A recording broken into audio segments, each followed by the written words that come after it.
Thank you, everyone, for joining.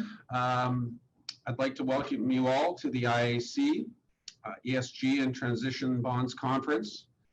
Before I introduce Ian Russell, the President and CEO of the IIAC, I'd like to go through a few housekeeping items.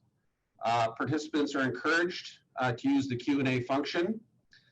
Panel moderators and the panelists, they will air questions at their discretion as time allows.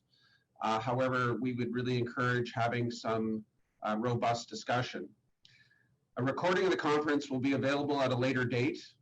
You will receive an email notification that is being posted as well. There's going to be a link to an attendee survey, and we'd really appreciate if you took a few minutes to complete that. It would only take a couple minutes. And now, without any further ado, I want to welcome Ian Russell, the President and CEO of the IIAC. Thank you, Todd, and good morning to everyone.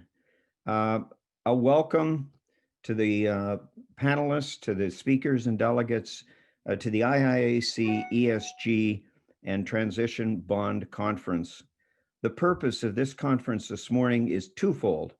I think first, to understand the evolution and progress made in building a well-recognized taxonomy and related database for the ESG marketplace that's needed for efficient and liquid markets. And second, to discuss the design of a defined taxonomy for Canadian ESG bonds, but particularly transition bonds designed to finance the conversion of existing energy infrastructure in Canada to meet climate goals. We hope that the presentations this morning and the interaction among the delegates will stimulate ideas and assist in developing proposals to promote a more efficient, effective transition bond marketplace. And finally, on behalf of the IIAC and the organizers of the conference, I want to express sincere thanks to our lead sponsor, National Bank Financial, our presenting sponsors, CIBC and Casgrain, and our supporting sponsor, CIBC Ellen, all that have made the conference possible with their support.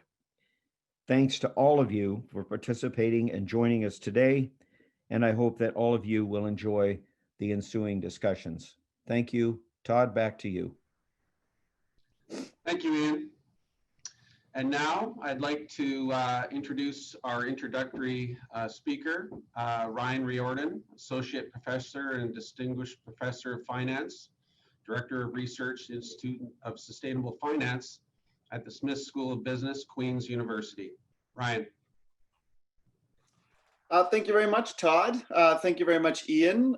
Thank you, everyone that is out there in the ether listening to me, actually listening to everyone today. When I got the email from Todd, it must have been a couple of weeks back, it was an interesting request. So I was asked to give some opening remarks for this conference. And it was almost like I could talk about anything I wanted. We needed an introductory speaker. The topic was left open. And as an academic, I mean, as you've probably met other academics, we like to talk a lot. And B, we generally like to talk about the topics that we only want to talk about. So this was, for me, the perfect opportunity to give everyone here a little bit of a view on what we think at the ISF and what I've been thinking about lately, and particularly with respect to green bonds, to ESG, and particularly, and after I do a little bit of an introduction of myself and the ISF, I'm going to talk a tiny little bit about the sovereign green bond market and why I think that it's important for us in Canada to be thinking about that a little bit more carefully. So let me first just introduce, because I got the opportunity, the Institute for Sustainable Finance. The Institute for Sustainable Finance was established in 2019 at the Smith School of Business at Queen's University. We are the first and only hub of academics that focus only on sustainable finance topics. There's myself, the research director. There's Sean Cleary, the executive director. We have a number of RAs. and we have been focusing on topics like green bond, transition bond, ESG for at least the last 12 months, formally anyways. The first piece of research that we actually produced recently was something called the Capital Mobilization Plan for a Canadian Low Carbon Economy. And what we did in this report is we highlighted, I think in fairly clear terms, the amount of investment that's going to be required for Canada to meet its 2030 Paris Accord climate goals. And the interesting part, I think, why it's interesting for a conference on transition bonds and green bonds is that I've identified an investment gap. So if we want to get from the emissions that we have today to the emissions that we want or that we've actually committed to for 2030, we need to mobilize capital. And there is no better way to mobilize capital, or no, I think more effective way to mobilize capital than in debt markets. And so I think that green bonds and particularly transition bonds are going to play an extremely important role in mobilizing the capital to get us to meet our goals. What are some of the top line results that we found? Well, in the report, what we did is we identified about $128 billion investment over the next 10 years that's going to be required to get us to where we need to go. So that's about $12.8 billion a year, which on the surface sounds like a lot, but if you think of it in terms of GDP, it's actually only 0.6% of GDP. And in fact, it's a very small proportion of current debt markets, current issuance. And so after writing the report and looking through the results, we came to the conclusion that this is fairly doable. It's fairly doable within the capacity of the Canadian financial institutions and the Canadian financial system, and that that conferences like this and topics like this, I think, are going to help accelerate getting us to where we need to go. And I'm just going to throw something in there. I didn't actually plan it, but oftentimes I get asked the question, well, what's the difference between a green bond and a transition bond? And I know that everyone has their own definition. And my definition of a green bond and a transition bond is, well, a green bond packages assets that are already green and uses those as collateral. And transition bonds, what they do is they finance a transition from a brown asset to a green asset. And so I think that these transition bonds, particularly for Canada, are going to be extremely important, because what we want to do is we want to take assets that are either less green or viewed as less green and transition them to green assets. So it's the process that we want to fund. I think that's where financial markets actually are really good in processing information, providing incentives, monitoring. And I think that's where we can bring sort of the collective will or the focus and sort of help us all achieve the climate goals that we know that we all want to achieve, and I think that are achievable. I haven't quite introduced myself yet. I'm Ryan Riordan. I'm an associate professor of finance at the Smith School of Business at Queen's University.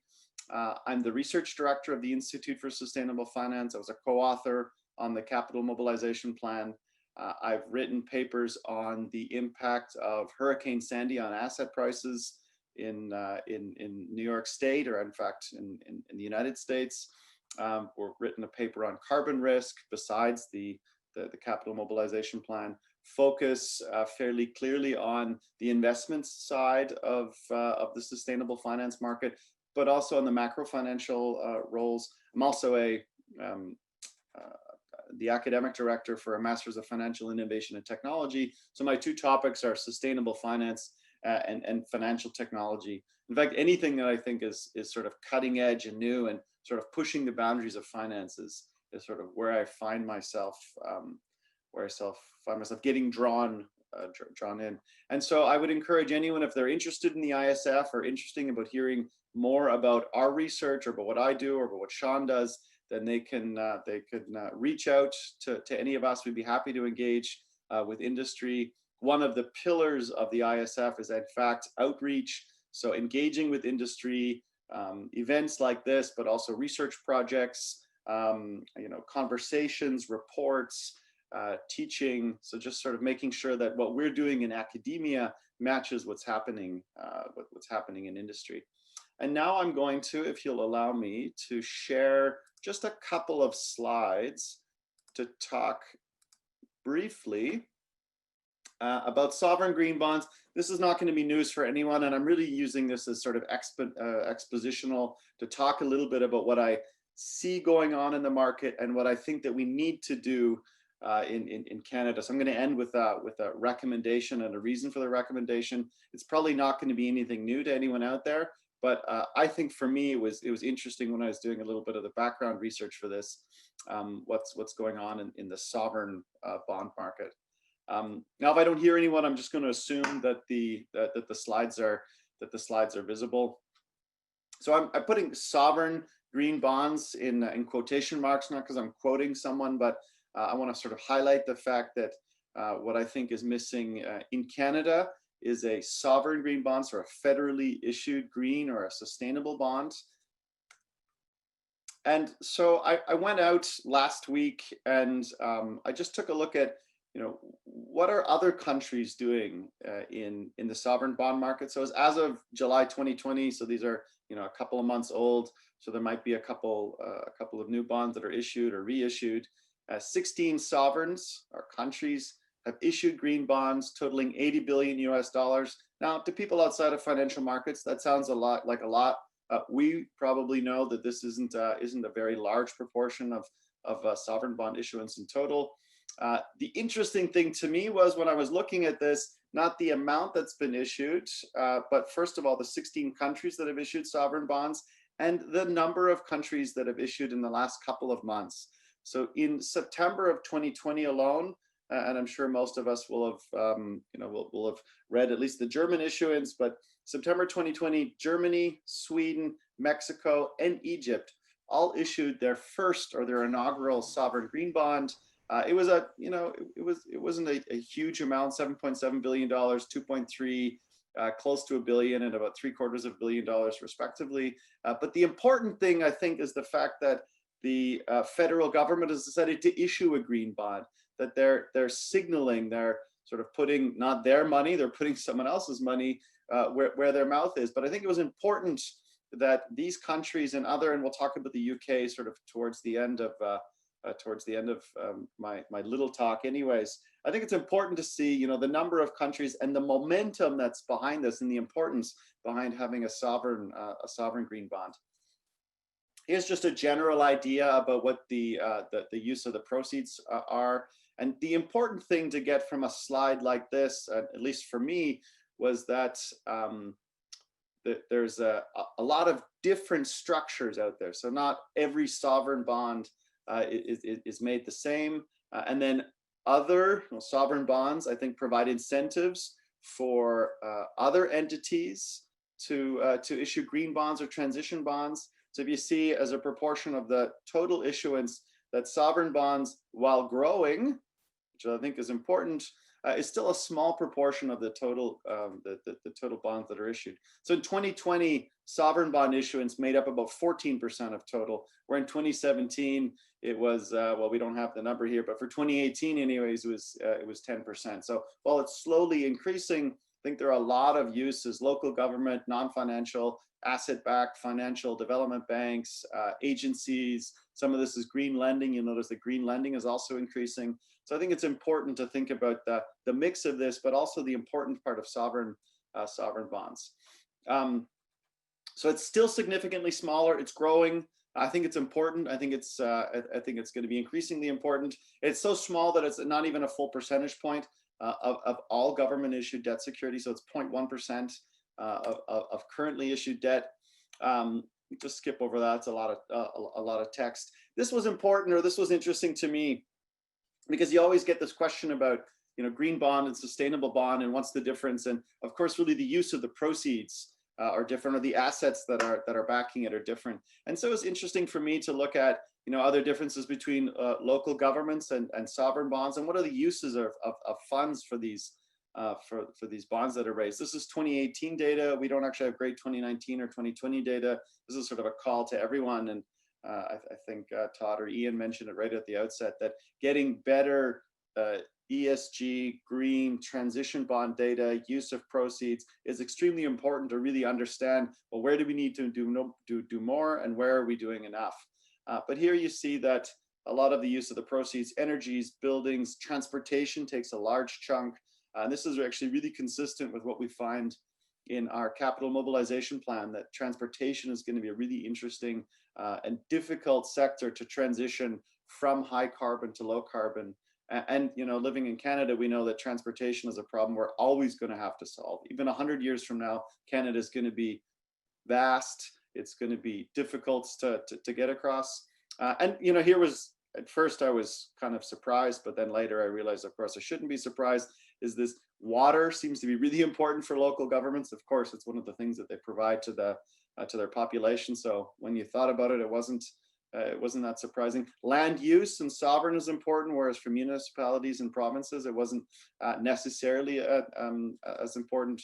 You know, industry, ICT, and sort of these other things. So looking at these, you know, some of these tasks or some of these uses of funds are clearly green. Some of them seem to me like they're transition. Some of them seem like they're just general ESG topics. And so I think digging in deeper, finding the use of these proceeds, defining, figure this out. And I think there's a lot of digging. I think there's a lot of work to do. So conferences like, you know, the one today that I'm looking forward to seeing, sort of all the talks, I think are both useful and productive.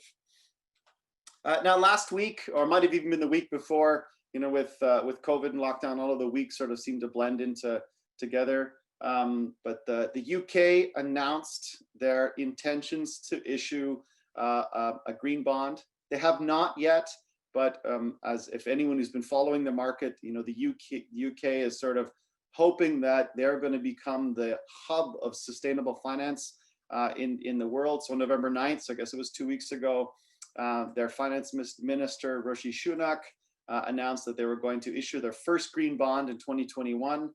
And they're going to become the second country after New Zealand to adopt fully the mandatory and make the mandatory the TCFD, the Task Force on Climate-Related Financial Disclosure Reporting.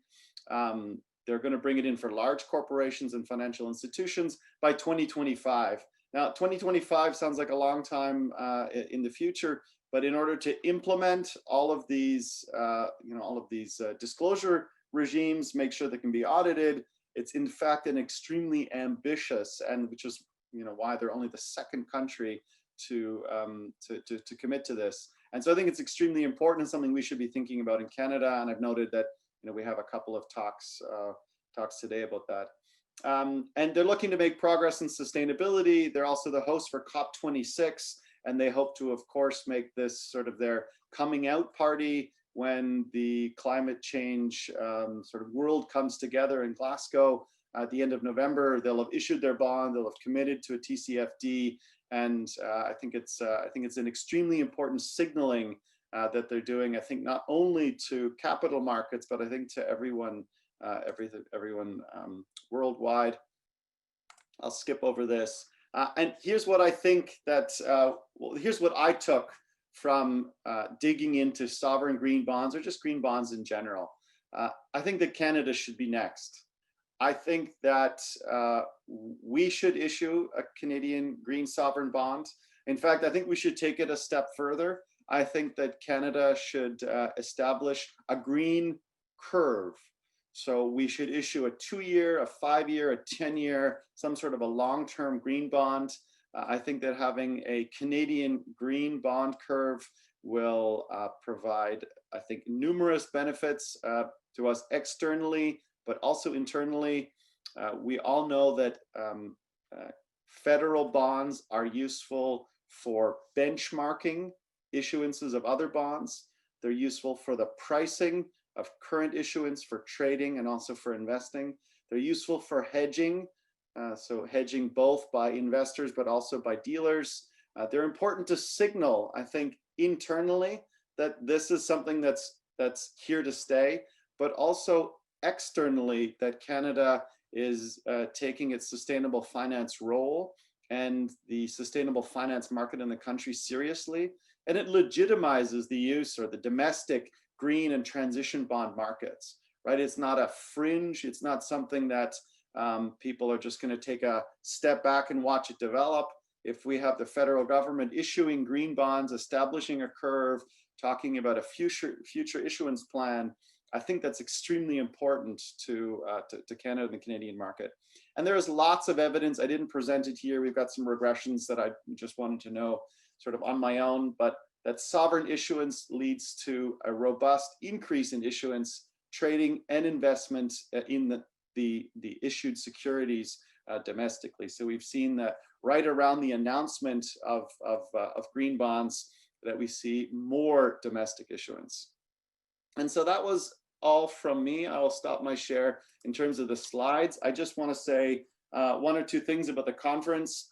Probably everyone, when they agreed to come and talk to the conference or signed up to the conference, they look back to 2019 and they're looking at 2020 and they feel like they're getting a raw deal. And just wait, organizers, don't cut me off yet. The reason was I looked at 2019, I saw 8:30 registration, great. We had registration both in 2020 and 2019, and a buffet breakfast. I didn't get a buffet breakfast. I looked through a coffee break, right? We had coffee break 2019, 2020. The difference is that I've got to drink my coffee in 2020. And the kicker was there was a lunch buffet in 2019, and in 2020, we don't get a lunch buffet unless it's delivered here.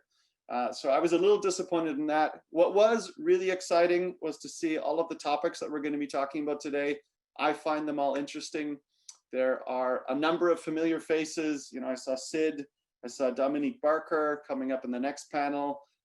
Interestingly, I saw someone from the city of Ottawa, the city that I'm actually talking to you guys from.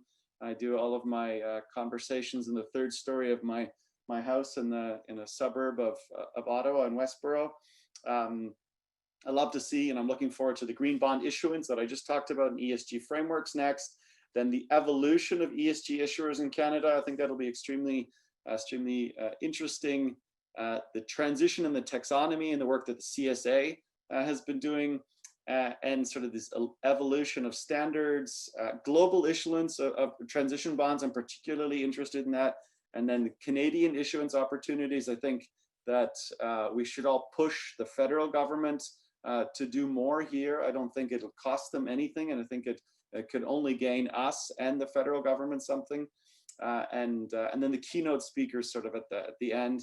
And of course, disappointed that we don't get a buffet, but I think that we'll have enough food for thought, which will be useful. And I look forward to a great conference and a good session. And I guess with that, Todd, hopefully I didn't disappoint too much, but I'll hand it back to you. You didn't really give me a framework, so I just did what I wanted to do. Ryan, I think that was a fantastic introduction, and hopefully we'll have an in-person conference towards the summertime, and at that point I'll make sure there's a lunch and a coffee and a buffet. So okay, I'll double up on it then. I also found it interesting, your comment about a potential Canadian green bond curve. I think that's would be a really fantastic direction eventually by the government. Again, thank you very much, Ryan. And with that, I'll move on to panel one, ESG frameworks and green bond issuance. We have Samantha Cameron, an analyst of sustainable investing at Addenda, Laura Fan, head of funding at Inter-American Development Bank, David Stonehouse, senior vice president and head of North American and specialty investments at AGF Management Limited, John Uren, head of sustainable finance products and strategy at BMO Financial Group, and our moderator, Dominique Barker, head of sustainability advisory at CIBC Capital Markets. Thank you. Hi, Todd. Thank you very much, everyone. And Ryan sounds hungry. So, okay, so thank you. I'm really excited to introduce today's panel. I know that most of the day is focused on transition. And I see that this panel is a bit of a warm-up given the title. I spoke to all of our panelists, and while we're going to try not to front run too much on the conference content with regards to transition, it's hard to stay away from that topic because it is a really important topic for the coming year. So I'm going to skip over the introductions because I think that was done adequately opening remarks. So David, let's just go directly to questions. David, let's start with green bonds. I know that today, like I said, we're going to be covering off transition bonds for the rest of the day, but let's talk about green bond use of proceeds. What do you look for when identifying opportunities? And then maybe you can also discuss some of the lessons that you want to share with the group today that can be taken and applied to transition bond frameworks. Sure, Dominique. Good morning, everybody. Excuse me. And just to Ryan's point, one benefit, I guess, of not getting a breakfast is the fact that at least we had a reduced emissions conference today. So it's not all bad, I guess. But green bonds have been an excellent vehicle for the capital markets to support efforts to reduce emissions and help mitigate climate change.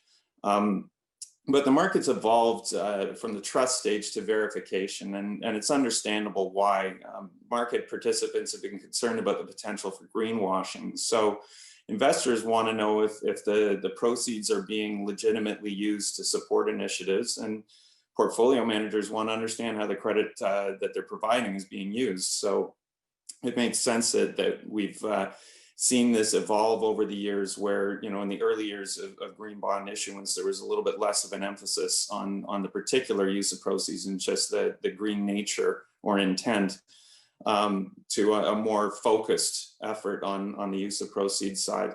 And that can encompass a large variety of topics. The nature of the projects, how they're selected, how they're evaluated, the designation of accounts to hold the proceeds and make sure that those are ring fenced and earmarked and used appropriately. Time frame for the completion of the projects, independent review by third parties. There are a whole bunch of criteria that would be involved in this. At AGF, engagement with the issuer is critical from our perspective to identify these investment opportunities, and it takes place on several levels. So we're certainly going to evaluate the issuer's reports, both the initial one, there's usually a roadshow or a presentation at the time of issuance, and then ongoing subsequent reports as the bond matures over time and the projects are developed. Third-party research reports are important to us, but most important, it's engagement with the senior management of the issuer directly. That's where we're going to get the best information from. And we try and do that on a regular basis and ask the more detailed questions about the various topics that I just outlined. The market is moving beyond green bonds. It's not just moving, to a more explicit use of proceeds focus, but this year we've seen almost as much issuance on the social and sustainability side as we have on the green bond side. And I think that's really a reflection of the fact that the green bonds, while they were a great start for this whole industry, they are more narrowly focused. They're just a subset of the whole notion of ESG, and just focus more directly on climate change and the environment. And there's a great deal more that goes into this than just a green bond issuance. So by the end of this year, social and sustainable bond issuance will be almost at the same level as green bond issuance, which I think is really encouraging. Just finally, with respect to transition bonds, that's clearly the next step in the evolution of this process. And Ryan did a great job of outlining that. And as you mentioned, Dominique, we're going to see that over the course of the conference today. I think it's all the more critical in the transition space because clearly we're talking about projects that aren't by their nature green.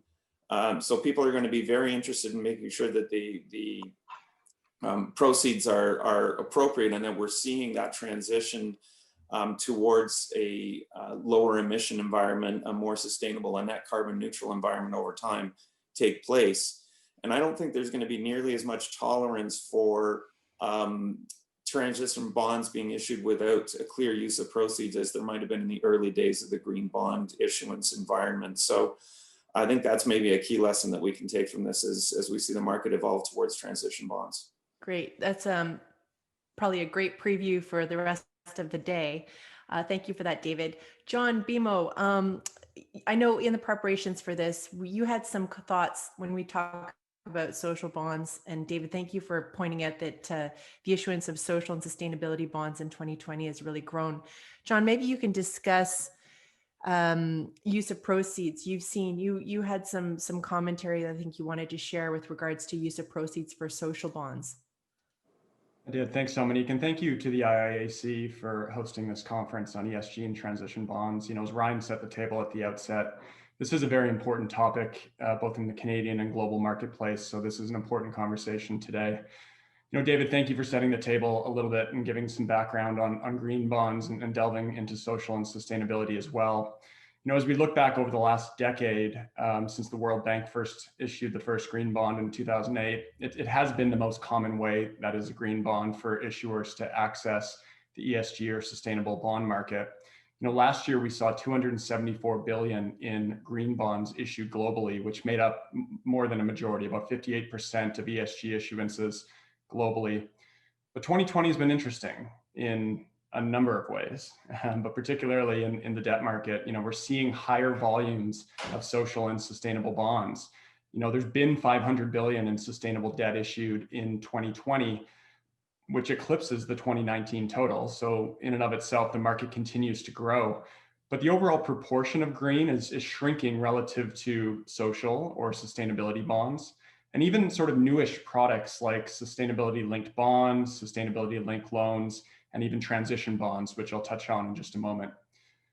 Now, a major reason we're seeing this shift is really issuers needing to raise capital for COVID response or COVID relief initiatives. And so earlier this year, we had the International Capital Markets Association, or ICMA, put out a note saying that social bonds could be used to address COVID-19 response. Now, provided the four components of the social bond principles were still met, and importantly, the use of proceeds went towards addressing or mitigating social issues arising from the COVID-19 outbreak. So with that, we've seen a number of countries, development banks, and even corporates coming to market with COVID-19 relief or pandemic response or pandemic relief bonds. Here are a few examples. On the sovereign side, you know, we've seen countries like Paraguay, Ivory Coast, Indonesia, and even the EU just recently, about a month ago, came to market with a SURE bond, a 20 billion euro bond, where proceeds are used to protect jobs and keep people in work through COVID-19. So that was really an innovative use, and a nearly $20 billion, 20 billion euro bond issued by the EU. And then on the supranational or SSA front, you know, we've seen over 50 billion in sustainable debt issued this year, the vast majority of which has been used to raise proceeds for COVID relief. So BMO is joint lead manager in the World Bank's $8 billion sustainable development bond earlier this year in April. And proceeds of that bond were earmarked for member countries, including in their responses to COVID-19. And at $8 billion US dollars, is the largest ever USD offering by a supranational. And finally, on the corporate side, we've seen corporates like Pfizer, USAA, and Alphabet all coming to market with sustainability bonds, which were targeting COVID-19. Notably, Alphabet's bond, which was a 5.75 billion US dollar bond, was the largest ever ESG bond issued by a corporate and had an order book of over $31 billion. Proceeds for that Alphabet or Google bond were used for COVID-19 relief, as well as some other green projects, but interestingly as well for initiatives intended to address racial inequalities in the US.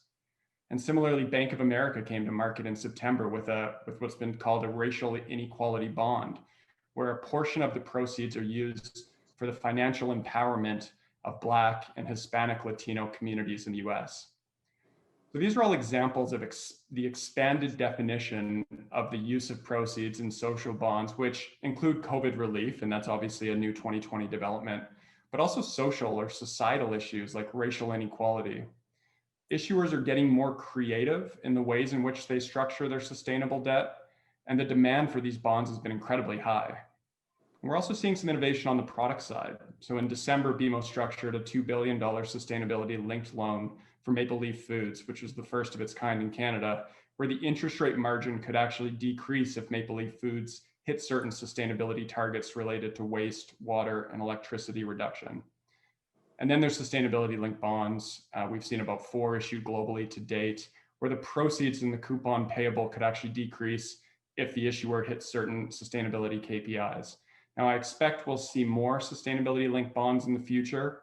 ICMA published the SLB principles earlier this year, and just before this meeting, I was on a call discussing a handbook on the principles, which will be published shortly.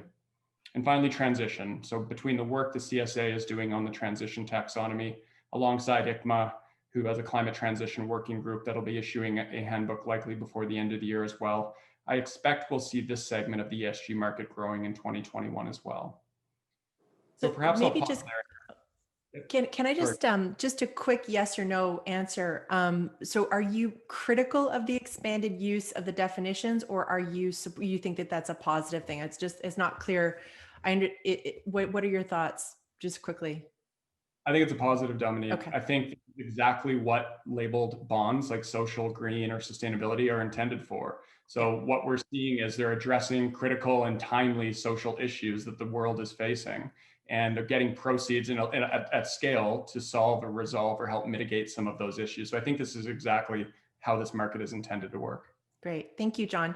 Laura, I'm going to move over to you. The IADB is interesting. IADB is both an issuer and a buyer of green or sustainability or social bonds. And I know today you're speaking to us really in the capacity as an issuer of bonds. I understand you gave us a little briefing of it, and I think you wanted to share with us your recently updated environmental and social policy framework. Can you just describe what it is and how it's evolved over time? Okay, great. Thank you very much, Dominique, and thank you very much for the IIAC for hosting this conference. And yes, so what I wanted to make a mention of was that in January of 2019, the IDB had put together a group which included an external advisory panel of experts. And this essentially was a 20-month process, which was inclusive, it was transparent, and there was also a public consultation process. And essentially, this special group was tasked to update and consolidate all of the IADB's environmental and social operational policies. And so the final result, which was released in September of 2020, is our environmental and social policy framework, which is a consolidation of prior policies and also an update as part of this consultative process. And essentially, there are 5 main highlights in regards to this framework. So first, it elevates the respect for human rights. There's a standalone standard on gender equality with provisions for people of all genders. Second, it aligns the standard on biodiversity, protecting conservation with international best practices. And we had traditionally done this in prior policies, but also wanted to reiterate that we're the first multilateral to not allow biodiversity offsets in critical habitats. And third, this is the first time ever the Inter-American Development Bank has an explicit exclusion list.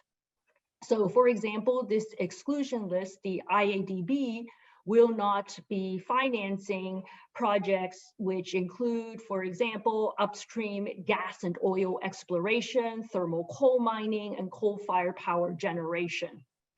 Fourth, there is stringent protection for people and groups who may be more vulnerable to potential risks or impact of any of the Inter-American Development Bank's projects. So the IADB needs to obtain free, prior, and informed consent from indigenous peoples and mandates protections for African descendants and persons with disabilities. And finally, it aligns with the most recent International United Nations and International Labor Organization conventions for labor standards and working conditions. So essentially, this environmental and social policy framework consolidates the bank's previous policies. It updates the policies due to the consultation process and the feedback that we receive from the public.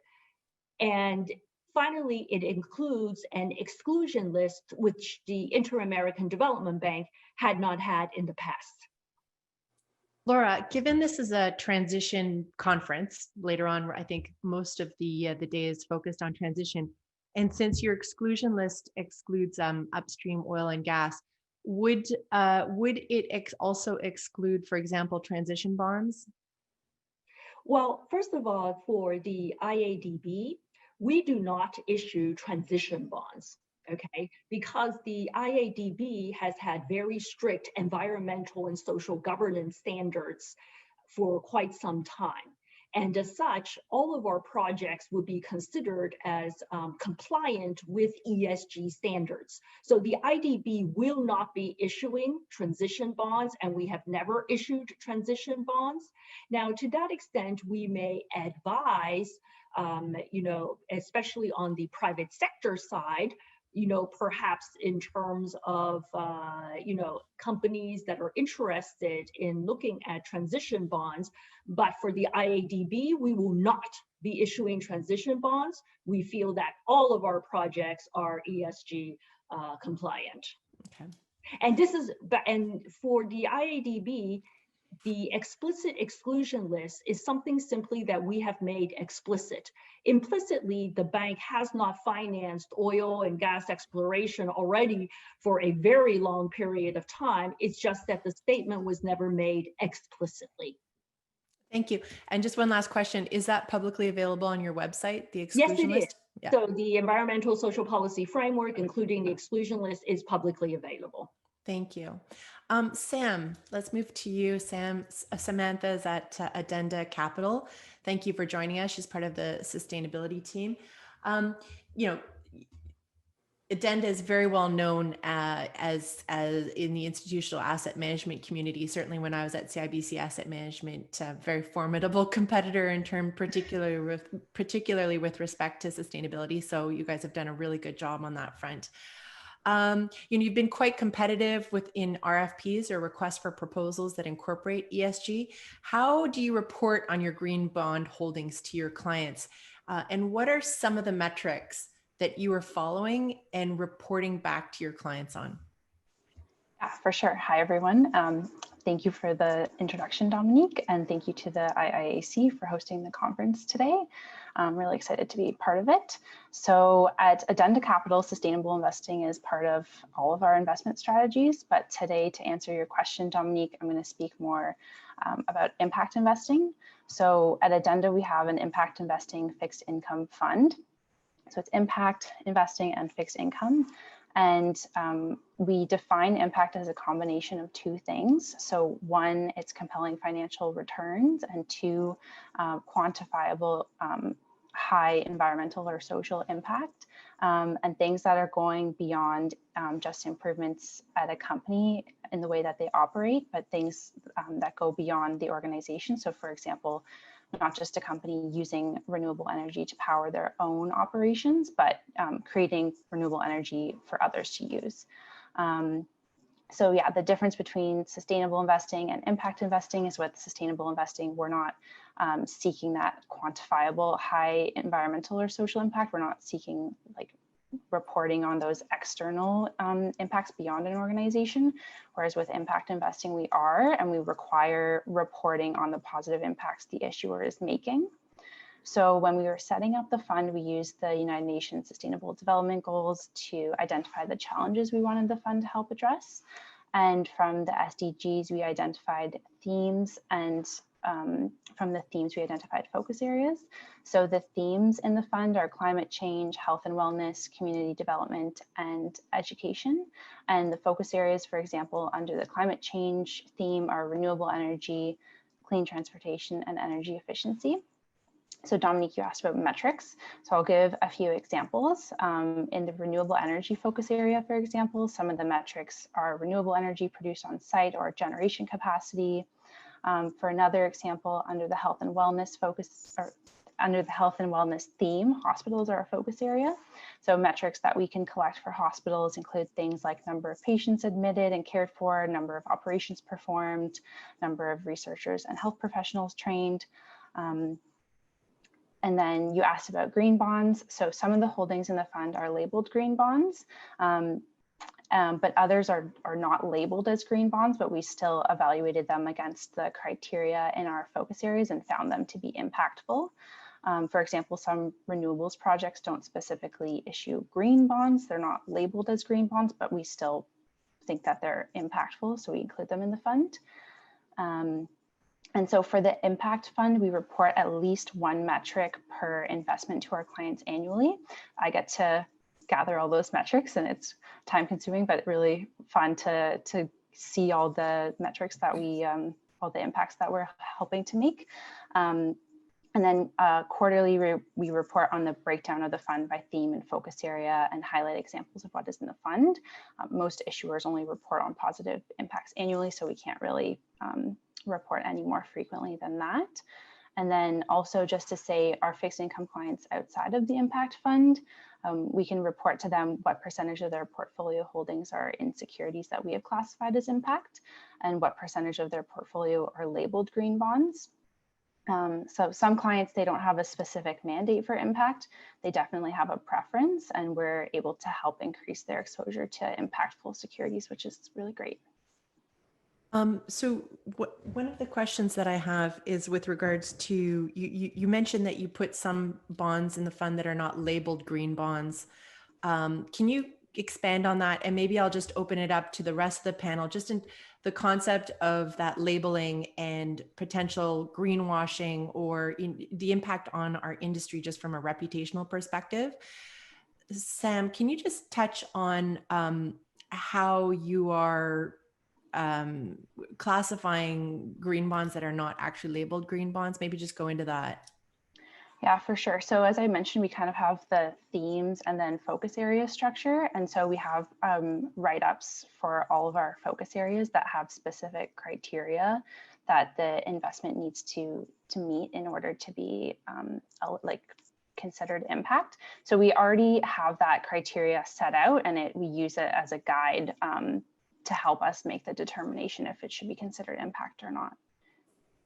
And does anyone have any, I'll just open it up, David, John, Laura, just with respect to greenwashing, any commentaries that you would want to make just with regards to protecting our industry, any message you want to get out there?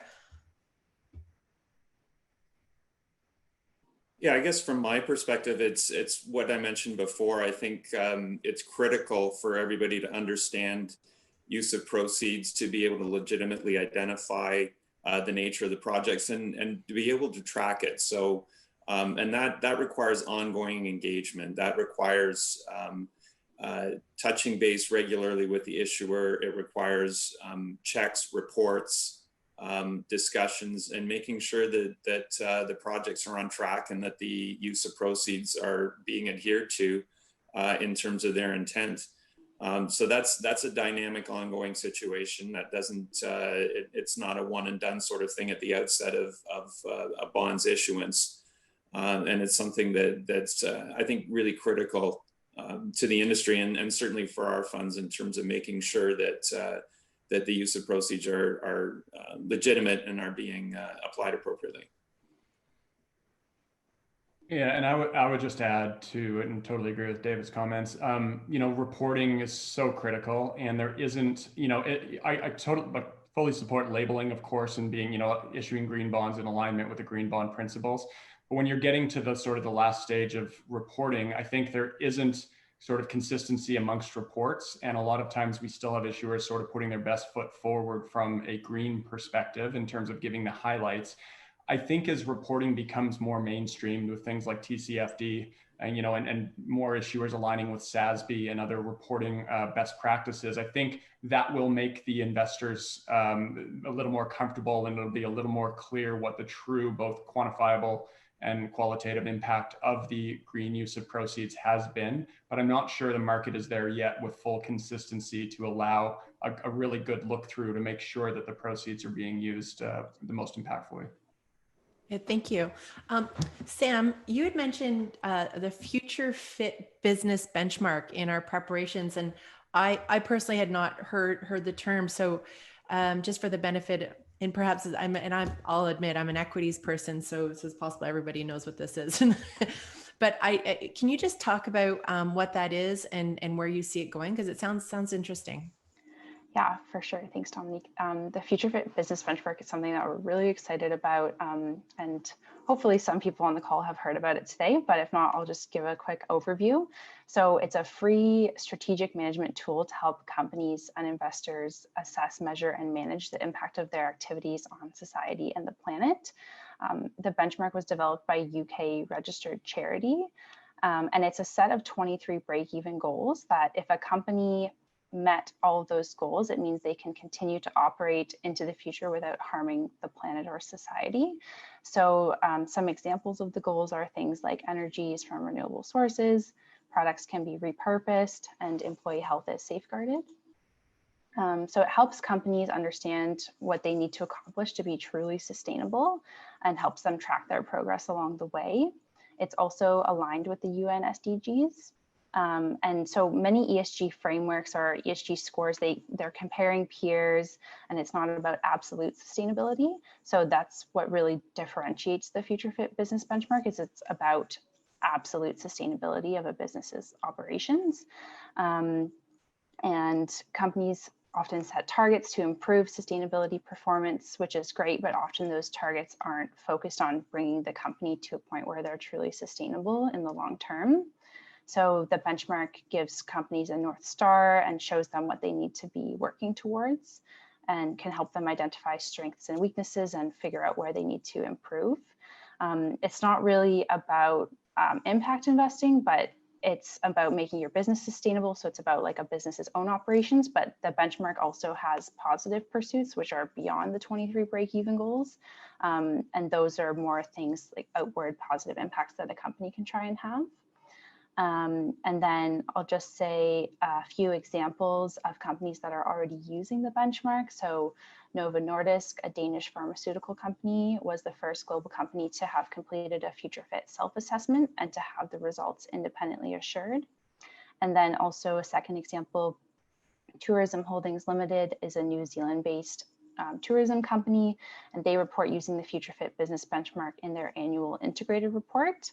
And so for each of the 23 break-even goals, they go through and they say, are we on track? Are we way off track? And they report on their changes year over year, and then a short explanation of their plans to achieve the goals. So that's really cool to see, and I would love to see more companies doing that. So the benchmark is something that we've been looking at, and we would like to use more and more as more companies report and are using it as a management tool as well. We really like that it focuses on actual sustainability. We also really like SASB and the focus on materiality there. But in the long term, absolute sustainability is important. So we think the Future Fit Business Benchmark is a really great tool. So the tools are available online at futurefitbusiness.org. If you're interested, there are tons of free resources. So highly recommend you to go check those out. And we also at Addenda, we wrote a little paper on how investors can use SASB and Future Fit, and that's available on the Addenda Capital website if you're interested to check that out. Thank you, Sam. Okay, we're coming to the close of our panel. Does anyone have any final thoughts, anything that you want to say with regards, particularly with regards to the topic for the rest of the day? I know this panel was really just a bit of a warm up talking about frameworks and green bonds. And I know I'm really excited personally about the rest of the day or the rest of this, this conference or forum. Because transition financing is going to be critical for Canada, given our resource economy. David, John, Laura, do you have any thoughts with regards to Canada's, just with respect to Canada's economy and your level on a scale of 1 to 10, your level of excitement, if I can put it that way, for the transition bond framework coming? Yeah, maybe I'll start, Dominique. I completely share your enthusiasm for this because, as you mentioned, Canada's economy is underpinned by a very different set of sectors than some of the others around the world. And we can't reach the ultimate goal just by snapping our fingers or flipping a switch. And that's why I think the whole transition-based approach is essential for us. I think the aspiration is to get to a great place, but you can't do that in a year or a short period of time, not with the resource-based sectors that are so essential to the Canadian economy. And that's certainly something that we've been very focused on at AGF. So we've been part of that, those discussions on the transition process. And we think that's a very important initiative going forward, as I'm sure we'll hear about a lot over the rest of the conference. Yeah, and if I could just give a 10 out of 10 from an excitement level, I think it's going to be a great development, both in Canada, but also with global application. So BMO's part of the transition taxonomy working group, so is Addenda, so is AGF. And what's been really encouraging coming out of the work that we've done over the last year is the way that we've been working with the priority industries, the 7 priority industries that we've identified as, being most applicable or in most urgent need of transition type financing. As we deal with those industries, they are the first to put their hand up and say, we know that we need to transition to lower carbon in the future. We are looking for ways to partner with financial institutions and the global capital markets to ensure that we can allocate capital in a meaningful way, but one that has an eye to the future and allows us to transition. So I think the sort of the industry dialogue has been really encouraging through this, and it gives me a lot of hope. Great, thank you. Laura, final thought? Yeah, no, definitely. I think it's extremely positive and it's very exciting. But more importantly is the recognition of the importance of transitioning to a lower carbon economy. And I think that that's really crucial in this day and age. Thanks. I'm sorry, I've just been reminded there is a Q&A. Let me just see if we have time, and I'll at least ask the question, but we may run out of time. Many green bonds have reporting requirements by the issuer. Are you saying you need more engagement than that? Anyone want to take that? That's from Derek Nye. Okay, I'm sorry, I'm not sure for which panelist it was meant. I know that that Sam, you spoke about engagement with regards to your process. But I think engagement is going to continue. I know certainly on the equity side, it's always been part of what we do, but it does feel like fixed income bond investors are engaging more and more. And I think that due diligence in terms of use of proceeds is becoming more and more important. So hopefully that answers it. We've run out of time here. Thank you very much to our panelists. Thank you very much to the IIAC. And I want to wish everyone a really good day, and really try to pay attention, because this is, I think, one of the most important and exciting opportunities for Canada, and 2021 is going to be really important for transition bonds. Thanks.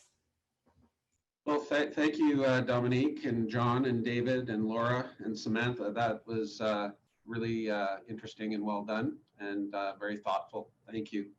We'll move on to panel 2, which is the evolution of ESG issuers in Canada and global markets. We have Colleen Keenan from, she's a Senior Financial Officer, Investor Relations, the World Bank Treasury. Mark Martin, Manager Treasury, City of Ottawa. Guillaume Picard, Managing Director, Capital Markets and Treasury, Quebec Ministry of Finance. Elizabeth Wallace, Senior Manager, Funding and Foreign Exchange at Ontario Financing Authority. And our moderator, Ray Williams, Managing Director and Vice Chairman, Financial Markets, National Bank Financial. Welcome.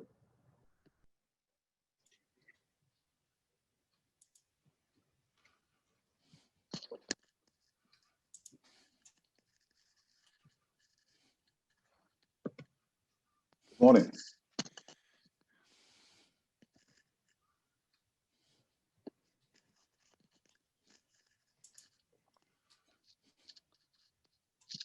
Good morning.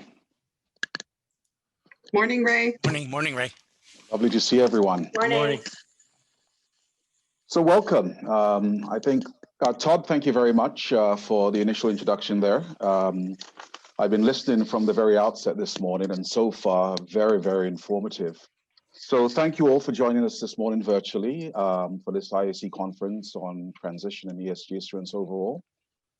We certainly have a rather esteemed panel of issuers with very different profiles on ESG issuance with us. And I should note that when I look at the 4 panelists, of the 4, there are 2 who are first, certainly Province of Ontario, dating back probably, I think, 6 years ago. And Elizabeth, you can correct me. And if I'm not mistaken, IBRD being one of the very first to issue within the market. By way forward, I would say issuance in this space domestically and globally continues to increase at pace. That's quite evident. SSAs and governments continue as the largest issuers, with corporate issuance, it looks to me, as increasing at pace. Just by way of some very basic metrics, as I mentioned, government and SSA lead the charge. When I look back, 2014, only 1.2 billion in issuance, with Ontario almost half of that. It's interesting to note that at this particular point in time, overall issuance in Canada is close to 40 billion, and year to date, almost 14 billion. I also noted that Ryan Riordan at the very start indicated the number of sovereigns that have issued year to date in terms of 16 sovereigns for 18 billion. Another piece of information which came across very clearly in some of the conversations thus far has been around the fact that green bonds have led the way with the lion's shares of issuance. Though sustainability has also started to increase the pace, with the majority of issuance that we've seen overall in that 6 to 10 year bucket.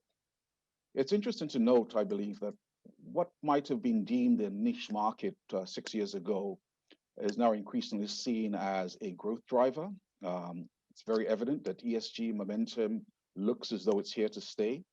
And if one was to look at the broader definition of ESG, in terms of just ESG funds out there, based on the research I've done, over 1 trillion. If you look at the broader description, if you will, over 45 trillion. I'm sure we can go into other numbers along the way. But what's very clear is that there are differentiated dynamics and approaches. If one was to look at Asia and North America in terms of its ESG integration approaches versus Europe, moving, I guess, increasingly from what might be deemed responsible to more sustainable.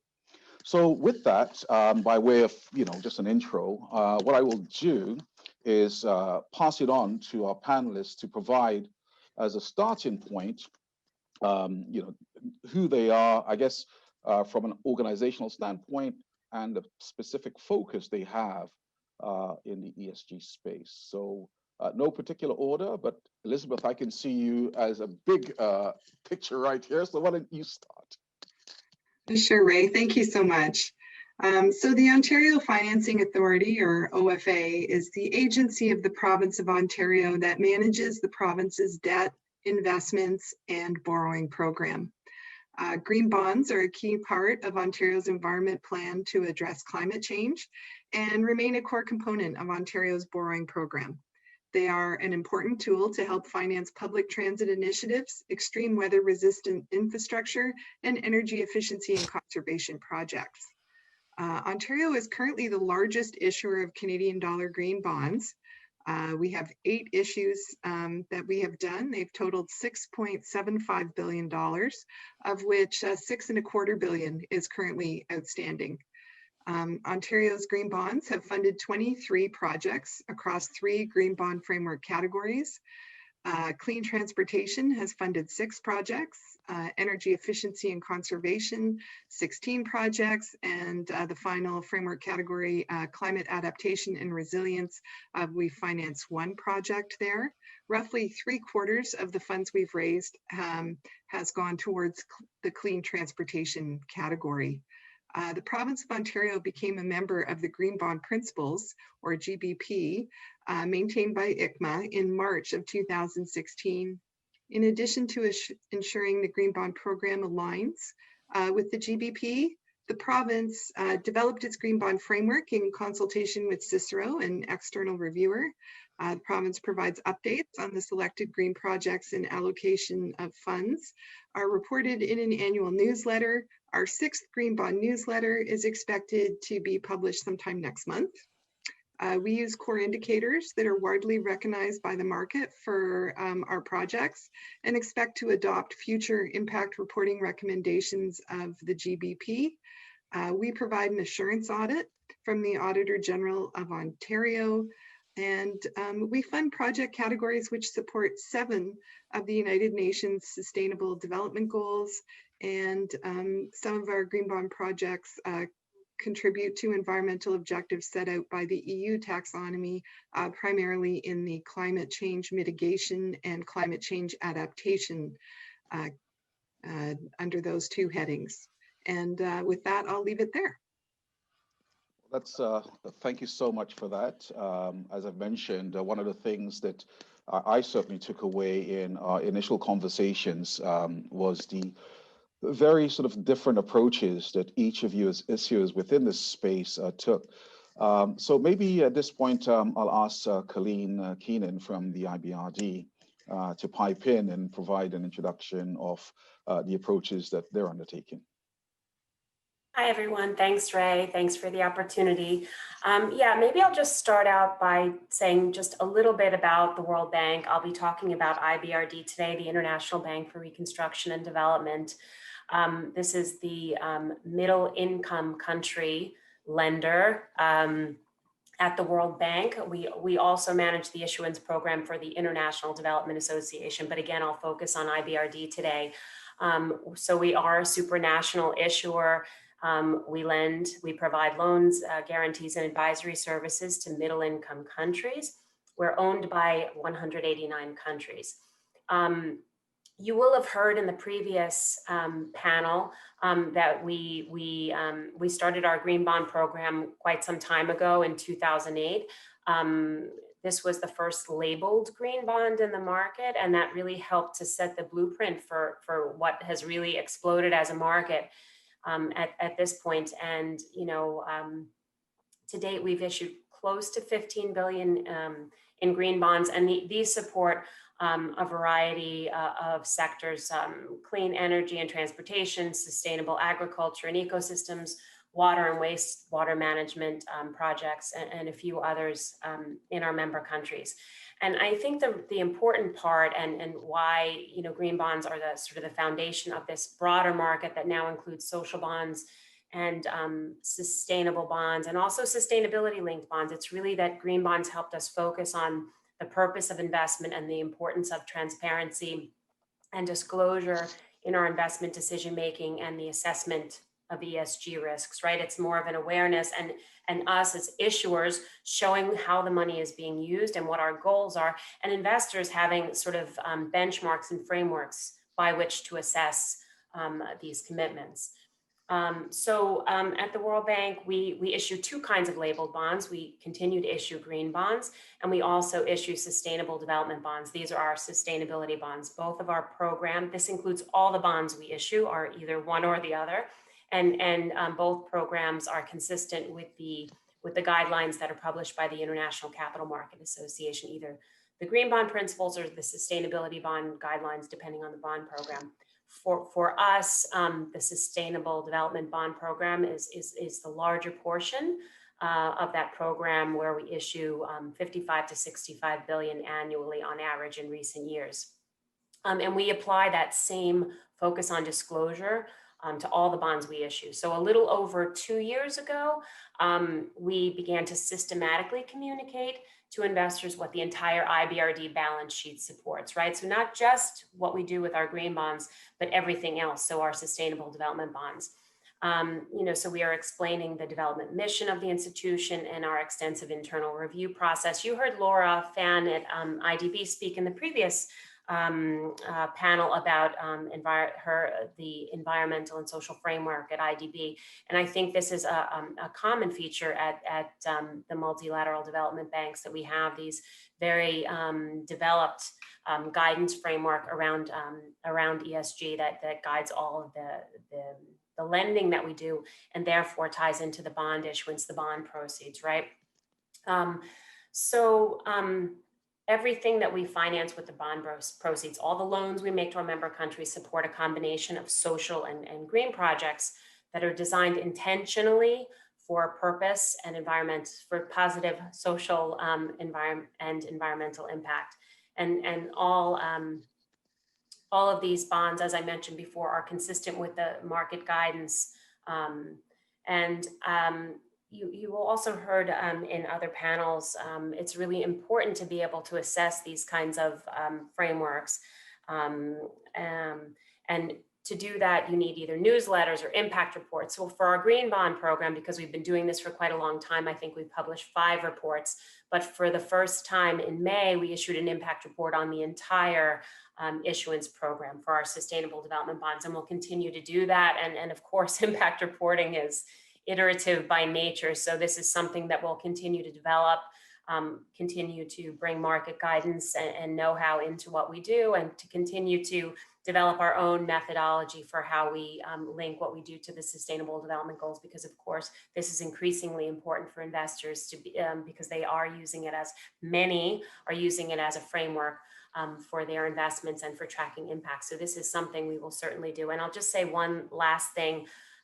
Because we have such a large program and we finance a range of sustainable development sectors, 11 in our case, 11 sustainable development sectors, we often engage with investors in the markets on particular aspects of our issuance program. Maybe how does the World Bank finance gender equality? How do we help member countries improve water and sanitation? So we often, in the communication around bond issuance, we try to unpack, sort of those individual themes, which is great for the World Bank because we can explain in detail some of these very detailed areas of development in our member countries, areas of topics that are current, like plastics in the ocean. And for investors, it gives them an opportunity to talk about their own strategy for sustainability or ESG and to communicate that to their stakeholders. So why don't I leave it there so we all have enough time to say a little bit about our own strategies and programs. Thanks, Ray. Thank you very much, Colleen. And again, very insightful, and I think it illustrates the differences as we move along in terms of the issues. I am just looking. So, Monsieur Pichard, Guillaume, bonjour, welcome. Thanks, Ray. Hi, I'm great. Lovely. Thank you so much. All right, so I guess it's my turn. So, well, by nature, we're a very similar issuer, like Ontario being a province, and we were second and happy to follow the path laid forth by Ontario's Green Bond program. So we, back in 2017, we first started our program. We've had been looking at this for quite some time, though, around 2-3 years, not waiting, but really assessing where this market was going to be, if it was going to be a benchmark market. But I think it is.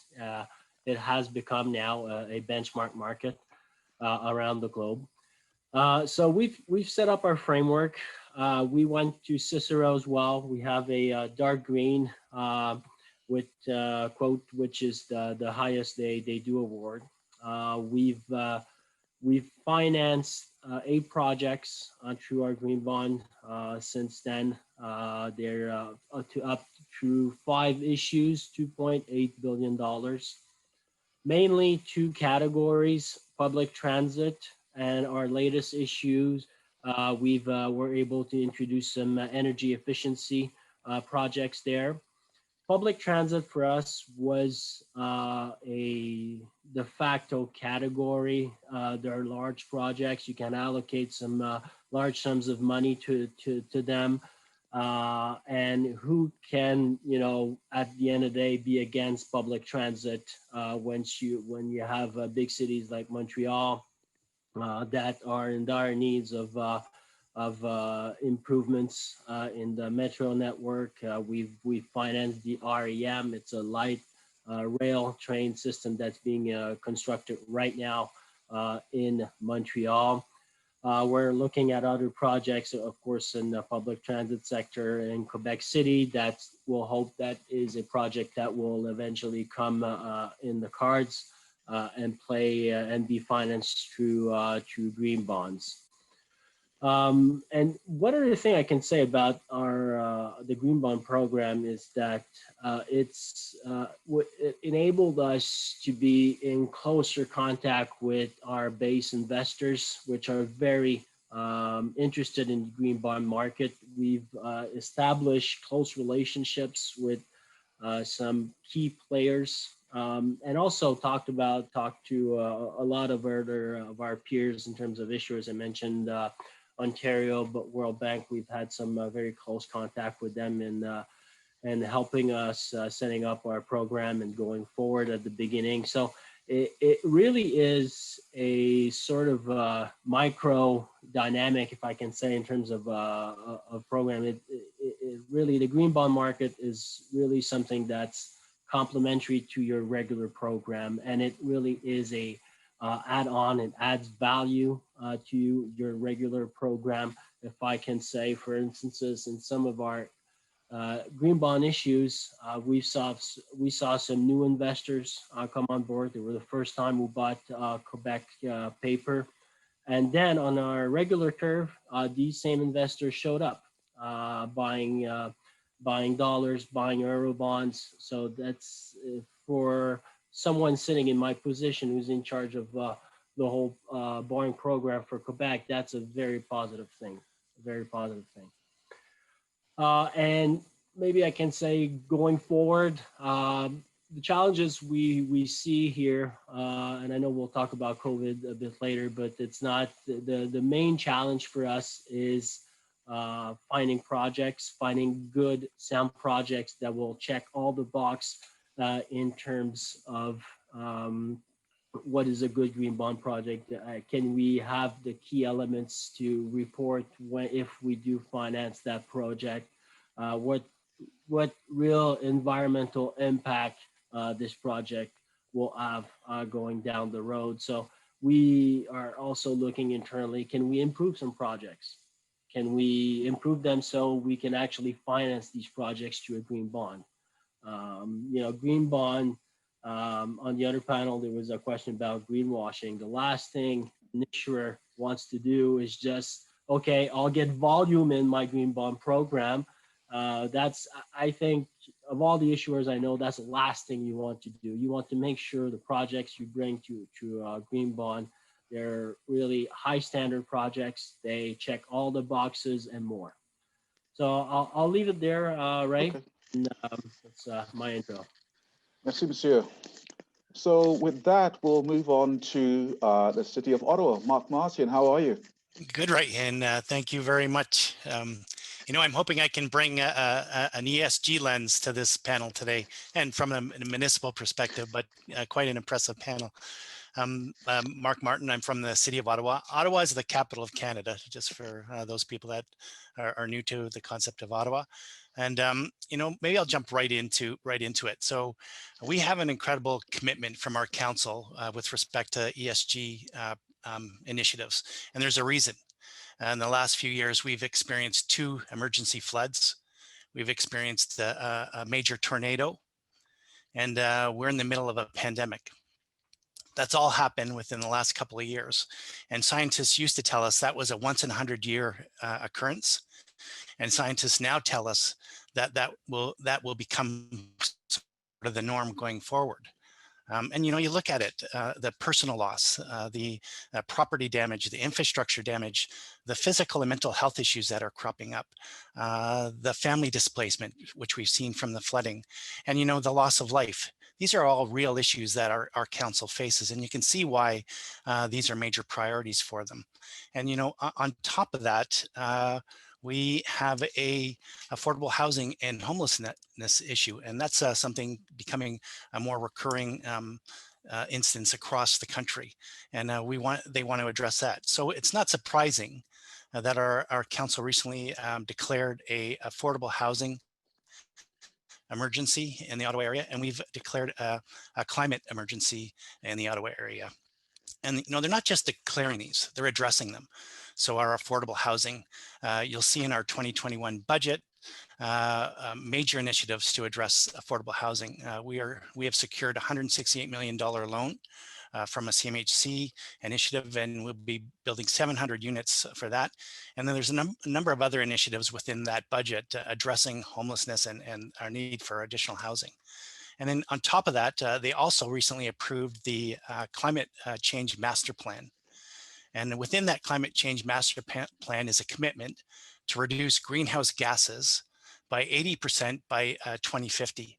And at the same time, they established a group, Energy Evolution, and they will steward this effort to reduce those, to make sure we travel down the path of reducing greenhouse gases. And, you know, this isn't something that we are going to do. We've already started in a lot of areas. We have converted the city to LED street lighting. I see green roofs cropping up all over the place in Ottawa. Energy efficient buildings are now a mandate and essential within the Ottawa area. Our bike paths have expanded significantly. And our biggest initiative, it's our biggest initiative since we developed the Rideau Canal back in 1842, our light rail transit. And that's been a major initiative. We have completed phase 1 of our light rail transit. We are in construction in phase 2 of our light rail transit, and we are in discussions of phase 3 in our light rail transit. So you can see there's a lot of plans and initiatives to address ESG issues. And so with that backstop, the City of Ottawa was very fortunate. We were able to be the first Canadian municipality to issue a green bond. So in 2017, we launched our inaugural green bond. It was a $102 million 30-year green bond. And since then, we reopened it in 2019 to the tune of $200 million, making it a $302 million green bond issue. And this year we launched a $300 million, a new green bond issue. We'll be reopening it that next year to the tune of $300 million. And with that issue, we see that potentially becoming our first $1 billion issue outstanding. And that just shows you the indication of how many green initiatives and we've got. And you know, it wasn't just us that has moved into the green bond market. After that, I've seen Toronto step into the green bond market, Vancouver, TransLink, and I've seen that market in Canada grow from our initial $102 million issue in 2017. And this year, the outstanding is at $1.9 billion. And I just want to give a shout out to the City of Toronto. The City of Toronto recently opened up the social bond market to the Canadian municipal market. And, you know, I really want to congratulate them. And you see that when I talk about the market, I'm not just talking about Ottawa bonds, I'm talking about the Canadian municipal market. And I think when investors look at the green sector or the ESG market in Canada, they look at it, the entire sector, not just individual issuers. And, you know, the one part, you know, you can see our commitment to the E, the environment, you can see our commitment to the S, the social, and, you know, what about the G? How does the G fall into place at the municipal level? Well, I make a new statement. So the environmental and social issues are now direct inputs into the business decision-making model at the municipal level. And how does that work? Well, there's such a commitment, and these are such important issues at the municipal level. We're putting in policies. So Mark, let me stop you there, because now you're jumping into my questions. Yes. You know. Let me thank you for that. That was a great intro. And again, what I realize is that, you know, we have a number of firsts in terms of those here on the panel in terms of the undertaking. I wanted to actually address what you were about to get into, which was really we're living in a time of COVID. And one of the things that's very evident is that there is an impact. And I wanted to get a sense from each of you what that has meant for your issuance. And I also note, and this was referenced in one of the previous panels, that along the way, the overall move has been, let's say, more from the E to the S and the G, which is what you were going to go into. And like I said, I can't have him taking away sort of, you know, my prize piece of chat. So with that, I would ask each of you to maybe just give us a brief sense of where this is heading for you in terms of the impact of COVID and what we're seeing as that move more from E to the S and to the G.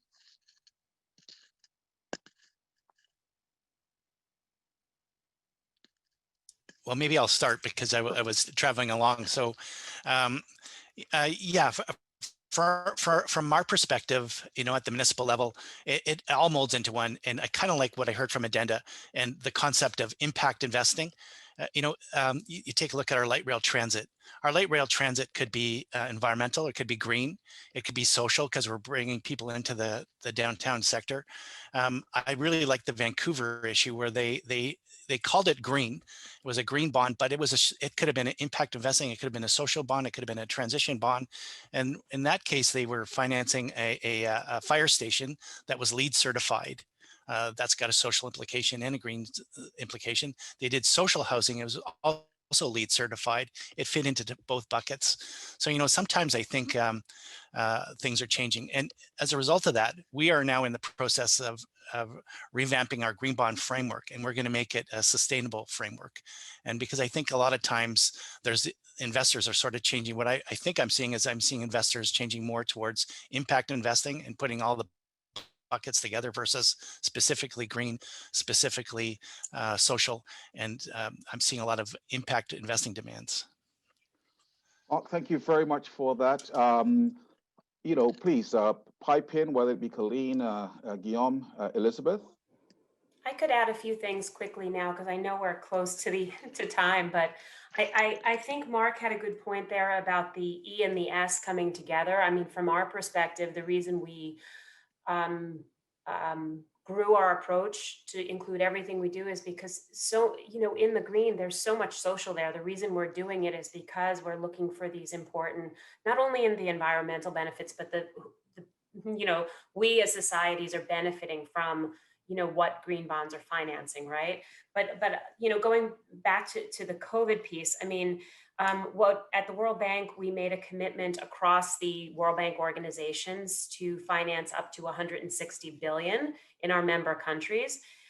For the World Bank, IBRD, and IDA, that's about a third of that. IBRD and each has a third. So about 50 billion for IBRD, and we're about 40% of the way through in making commitments that are helping member countries, not just with the initial response in terms of medical equipment, and hospital beds and the like, but also other projects like distance learning, remote connectivity. So, and you will have heard in the previous panel, we, over, I think it was a 2-day period, it was quite intense. I think we didn't just raise 8 billion. I think we raised a total of 15 billion, which is the most we've ever raised, I think, in that short period of time. So the challenge for us will be how do we, will be the explaining of where that money went, what did the projects look like, because now almost everything that's going out the door is being assessed for how do we do this in the time of COVID, right? So not just the health, but everything else. So maybe I'll leave it there because there's really so little time. Certainly, and Elizabeth and Guillaume, please pipe in. Sure. So, I mean, current trends are certainly showing an increase in social sustainable COVID bonds. They're very topical, especially right now. So Ontario does fund projects that have both environmental and social benefits, for example, a number of hospitals. But we remain focused on green bonds, and part of that is just a sense of how many different bond programs we may want to have at any given time that we are supporting as a large global issuer.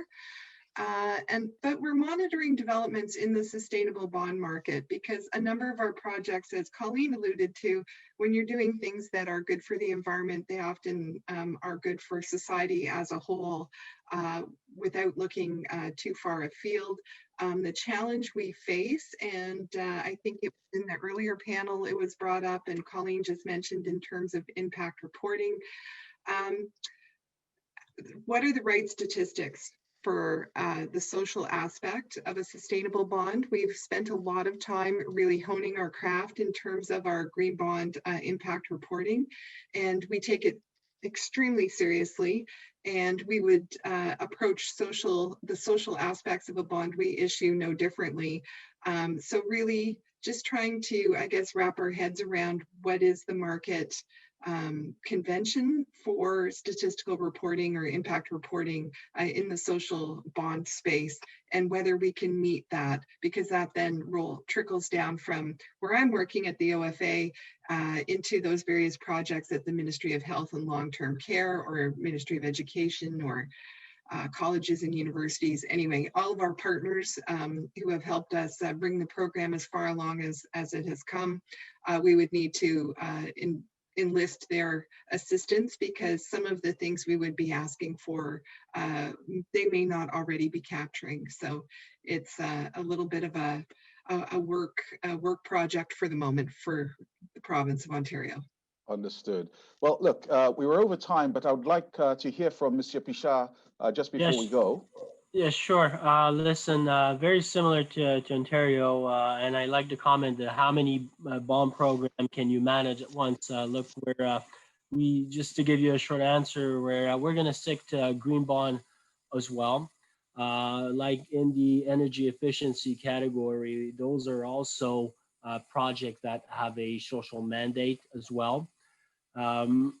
And there's also one thing that our framework is set up. It's the way it's set up is to finance capital expenses, not operating expenses. It's not the, you know, everyone knows that a government addresses social issues, addresses governance issues. We do, but in order to keep debt ratios in line, the green bond framework is set to only address capital infrastructure. So it's not set to like we're putting a ton of money into the COVID relief into the economy, but those are operating expenses. They've got to be met by income taxes or direct taxes. So that's pretty much where we stand on that issue, Ray. Listen, thank you so much. I know we're over time. I see Todd, almost wagging his finger at me, even though he's not moving it. There was one question that was in the Q&A section. I would please ask our panelists to take a look and please respond to that. Todd, my apologies for running over. Thank you so much to our panelists this morning. Very insightful. Well, thank you, Ray, and thank you, Elizabeth, and Guillaume, and Colleen, and Mark. It was again, very insightful. And Mark, I think that's the Golden Gate Bridge, not a bridge over the Ottawa River, but I had to mention that. But no, thank you very much. And to everyone else about the Q&A, if we're not able to answer it during the panel, as Ray mentioned, if we could try to do it through the function of writing a response, that would be great. Thank you. We'll move on to Peter Johnson, who is the chair of the CSA Technical Committee, Canadian Transition Taxonomy and Sustainable Finance, and a director of Environmental and Social Risk and Opportunity at Scotiabank. Peter? Good morning, Todd, and good morning, everyone. Thank you very much for the opportunity to meet with you this morning virtually. On a Monday morning, and I hope everybody, at least in Southern Ontario, managed to survive our windstorm of yesterday. I also want to just also acknowledge Todd and IIAC for really being one of the primary organizations that's been really keeping abreast and on top of the developments of transition within Canada. Todd and I have been having discussions for well over a year as he works on assessing the project and really leading up to this conference. And this is one of the first, if not the first conferences that's really delving into the market dimensions and the realities of not only ESG, but as we're going to hear more as the morning progresses, around transition. And it is a key topic that is going to be a top topic in 2021, I believe. What I wanted to do this morning was just give you an update on where we are with regards to the development of the transition taxonomy in Canada. And let me begin by just giving a very brief history, because I know many of the people who are participating on the call today are well aware of this history and are currently active members of our technical committee. But it was about 2 years ago, literally this month, that the idea started to emerge and take shape. And it was during the expert panel's public consultation for the development of their report on sustainable finance within Canada. And the idea came up from the fact that other natural resource-based countries around the world were starting to have discussions within their geographies about transition. And we should start thinking about something like that in Canada.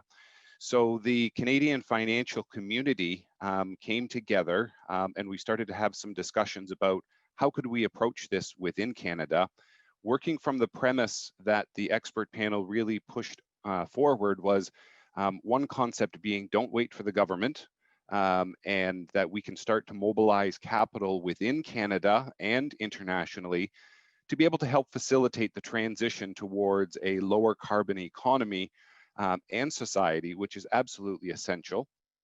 And also, Canada needed to take a leading view on these topics because of the reality of our economy and our society, that we historically have been so dependent upon natural resources. They literally built our country.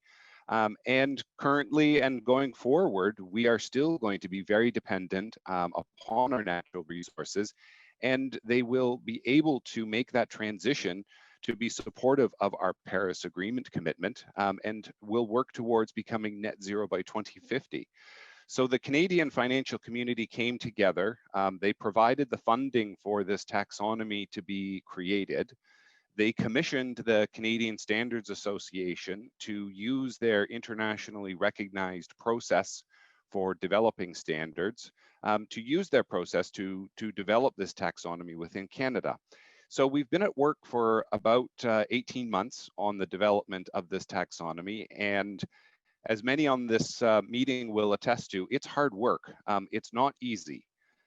These are very, very difficult topics to address, and we are looking at a pretty broad spectrum of industries across Canada, primarily our natural resource-based industries across Canada.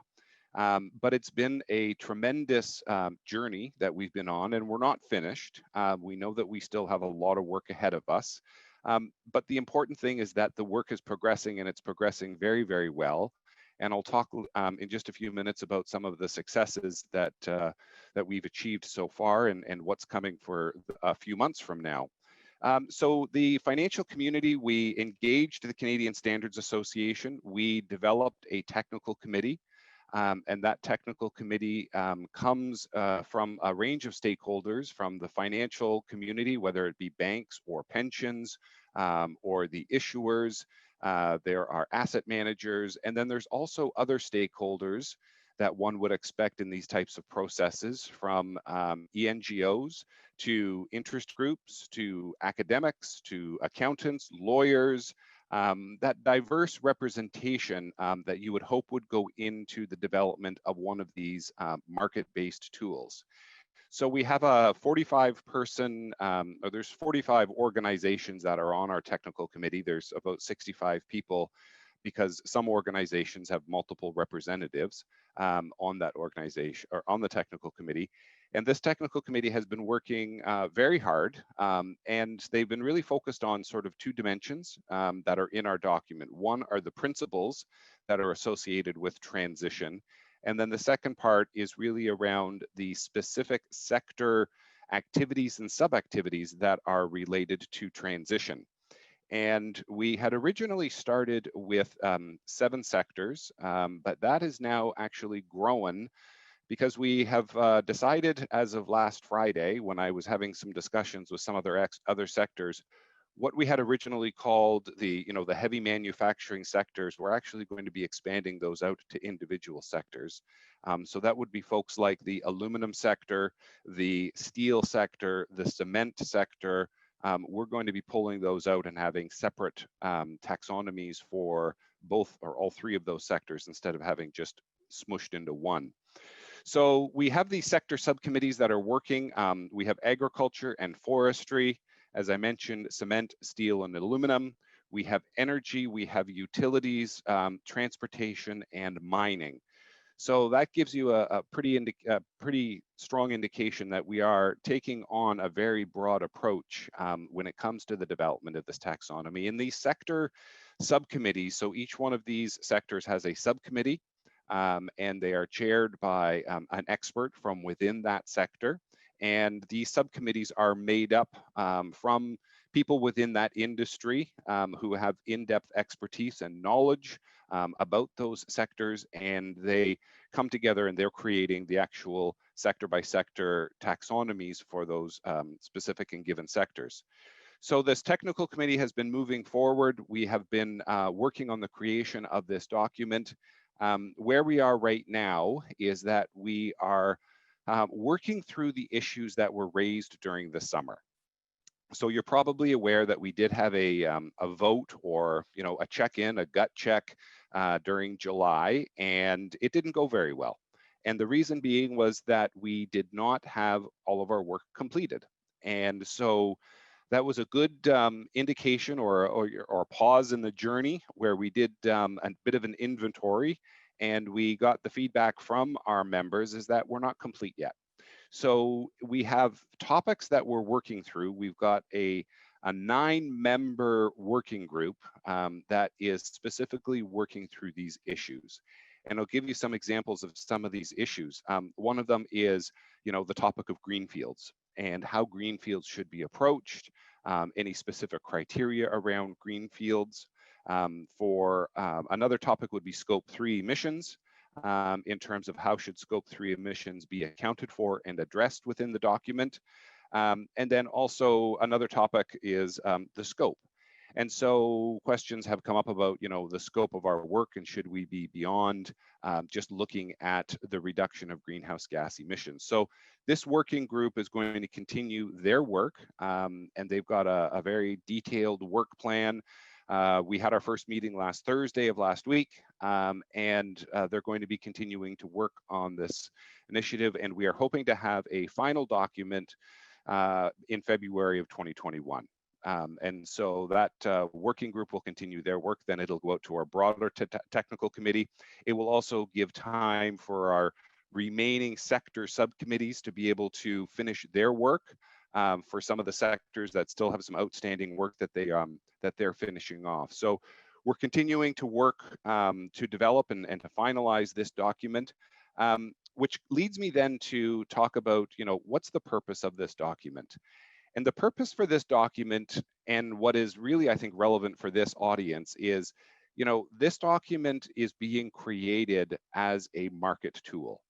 So the financial community really wanted to be able to help facilitate the mobilization of capital in order to help facilitate the transition within Canada to a lower carbon economy, and to bring all of these sectors into the discussion. So this is not just a taxonomy around the energy sector in Canada.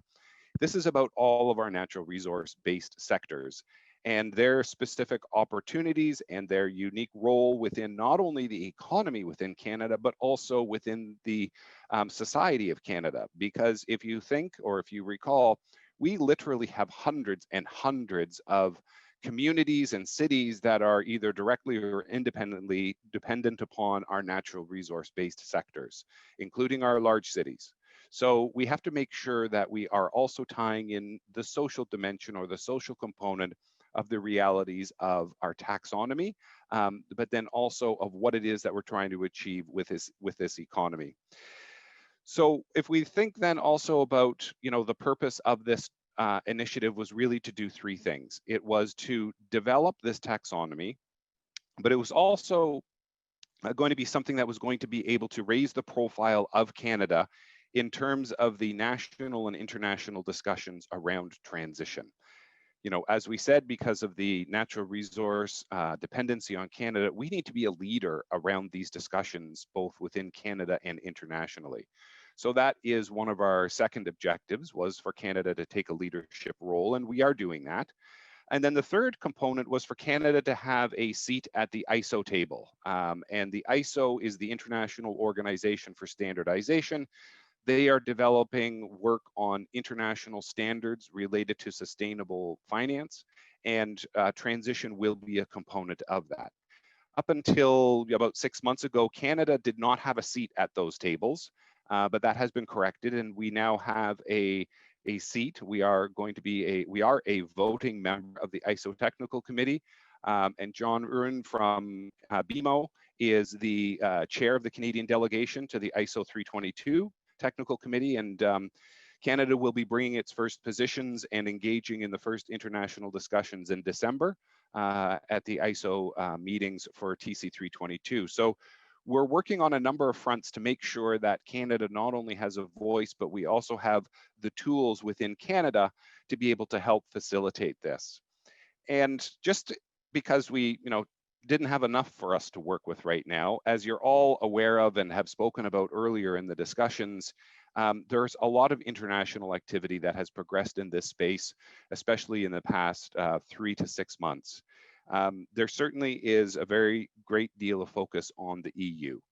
And one of the things that I just wanted to share and make very clear is that, we are not trying to be competitive or compete with the EU. We actually have a very different scope.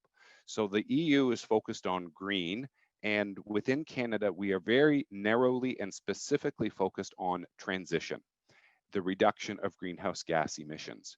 And that narrow scope is by design and the way that we develop this taxonomy. And so we always have built ourselves to be additive to the international developments and the international frameworks. And we're going to continue with that focus. So we have had discussions with the EU, and we're going to continue to have discussions with the EU. The same thing with things and organizations like ICMA, the International Capital Markets Association. As John had mentioned earlier this morning, they are developing a handbook for transition. We have been engaged with them in terms of understanding their development, their content. We've seen the drafts.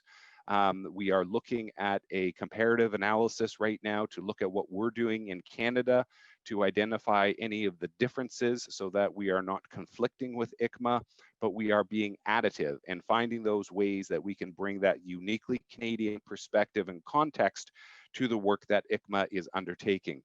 We're also seeing some international and other national work that's going on. We look at the Japanese, and they have done some really solid initial work around articulating transition.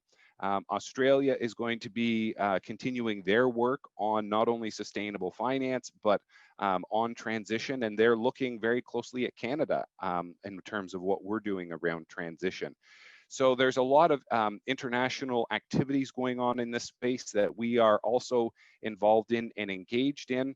And the federal government is also leading the work with the International Sustainable Finance Platform, which you may have heard about or read about, that there is, a government-driven initiative amongst global governments to really start to look at some collaborative approaches and some comparative approaches to address sustainable finance opportunities on a global basis. And we are hearing that certainly transition is going to be one of the topics that will be spoken about and addressed in COP26. We don't know all of the details yet, but we are certainly working to have the work that we're doing in Canada to be one of those pieces contributing into the international conversations about transition. So that's a bit of a current state in terms of where we are right now. But one of the things that I just wanted to spend my last few minutes just covering off is, expectations around what this document is going to be. And we as a technical committee, we've been having some internal discussions amongst ourselves. And one of the things that we want to be very clear about is, this is not Canada's document. We don't have a mandate to be presenting a taxonomy on behalf of the country of Canada. We do have the federal government involved as observers as part of our process, in addition to many of the provincial governments are observers in this process. But at the end of the day, we are a bunch of volunteers from a range of different companies and organizations that have come together. We are trying to find an opportunity and a solution to start building this process for transition within Canada, but we don't have the mandate to be Canada's transition taxonomy. So this is something that's going to be, I think, one of the next steps is those discussions about how do we really start to look at this from a truly, truly Canadian context? What would or could be the role of the federal government going forward? Or should this continue to be a market-driven initiative as it has been so far? So these are the types of ideas and concepts that are being spoken about. The other piece of this document is when this document comes out, and the context behind this is that the first part is going to be around the principles and the activities and the sub-activities that are associated with transition. This document will not have performance indicators in it, and that's by design. The reason being is that we don't have the right experts around the table, nor do we have the many, many years that it would take to develop specific performance indicators by sector, by organization. The EU has been working for over a decade on their document, and we have been, I would say, 18 months of rolling up our sleeves and getting into this. So we know that we have a bit of a longer road ahead of us, but we at least have to get this process started. So when this document comes out, you're going to be seeing a lot of things that are also going to require the market to be able to add their contributions to this. And the reason being is that in order to address these many, many sectors, it's really going to be how this gets operationalized at the company level or at the issuer level. And then it's going to be the criteria and the frameworks that are established and created with either themselves or with the use of an underwriter. And then it's the expectations that the investors are going to be having. So there's going to be a lot of operationalization of the concepts of this taxonomy that is going to be done at the market level, whether it be through a transition loan or a transition bond, where the individual company is going to operationalize this, because every company from every different sector is going to have a different approach, and they're going to have really a different recipe for how they are going to be achieving net zero emissions by 2050. And that is the overall objective of this, is the companies that are participating do have that commitment. So lastly, if I can just wrap this up by the successes that we've had, the first and foremost are the discussions that are happening within Canada around transition. The speed at which these discussions and topics are being addressed have been phenomenal. And I just wanted to thank not only the IAC for having this conference, but also for all of the TC members and our subcommittee members, many of whom are on this call. Thank you so much. So Todd, I will pass it back over to you. Let's keep on track, and thank you for this opportunity.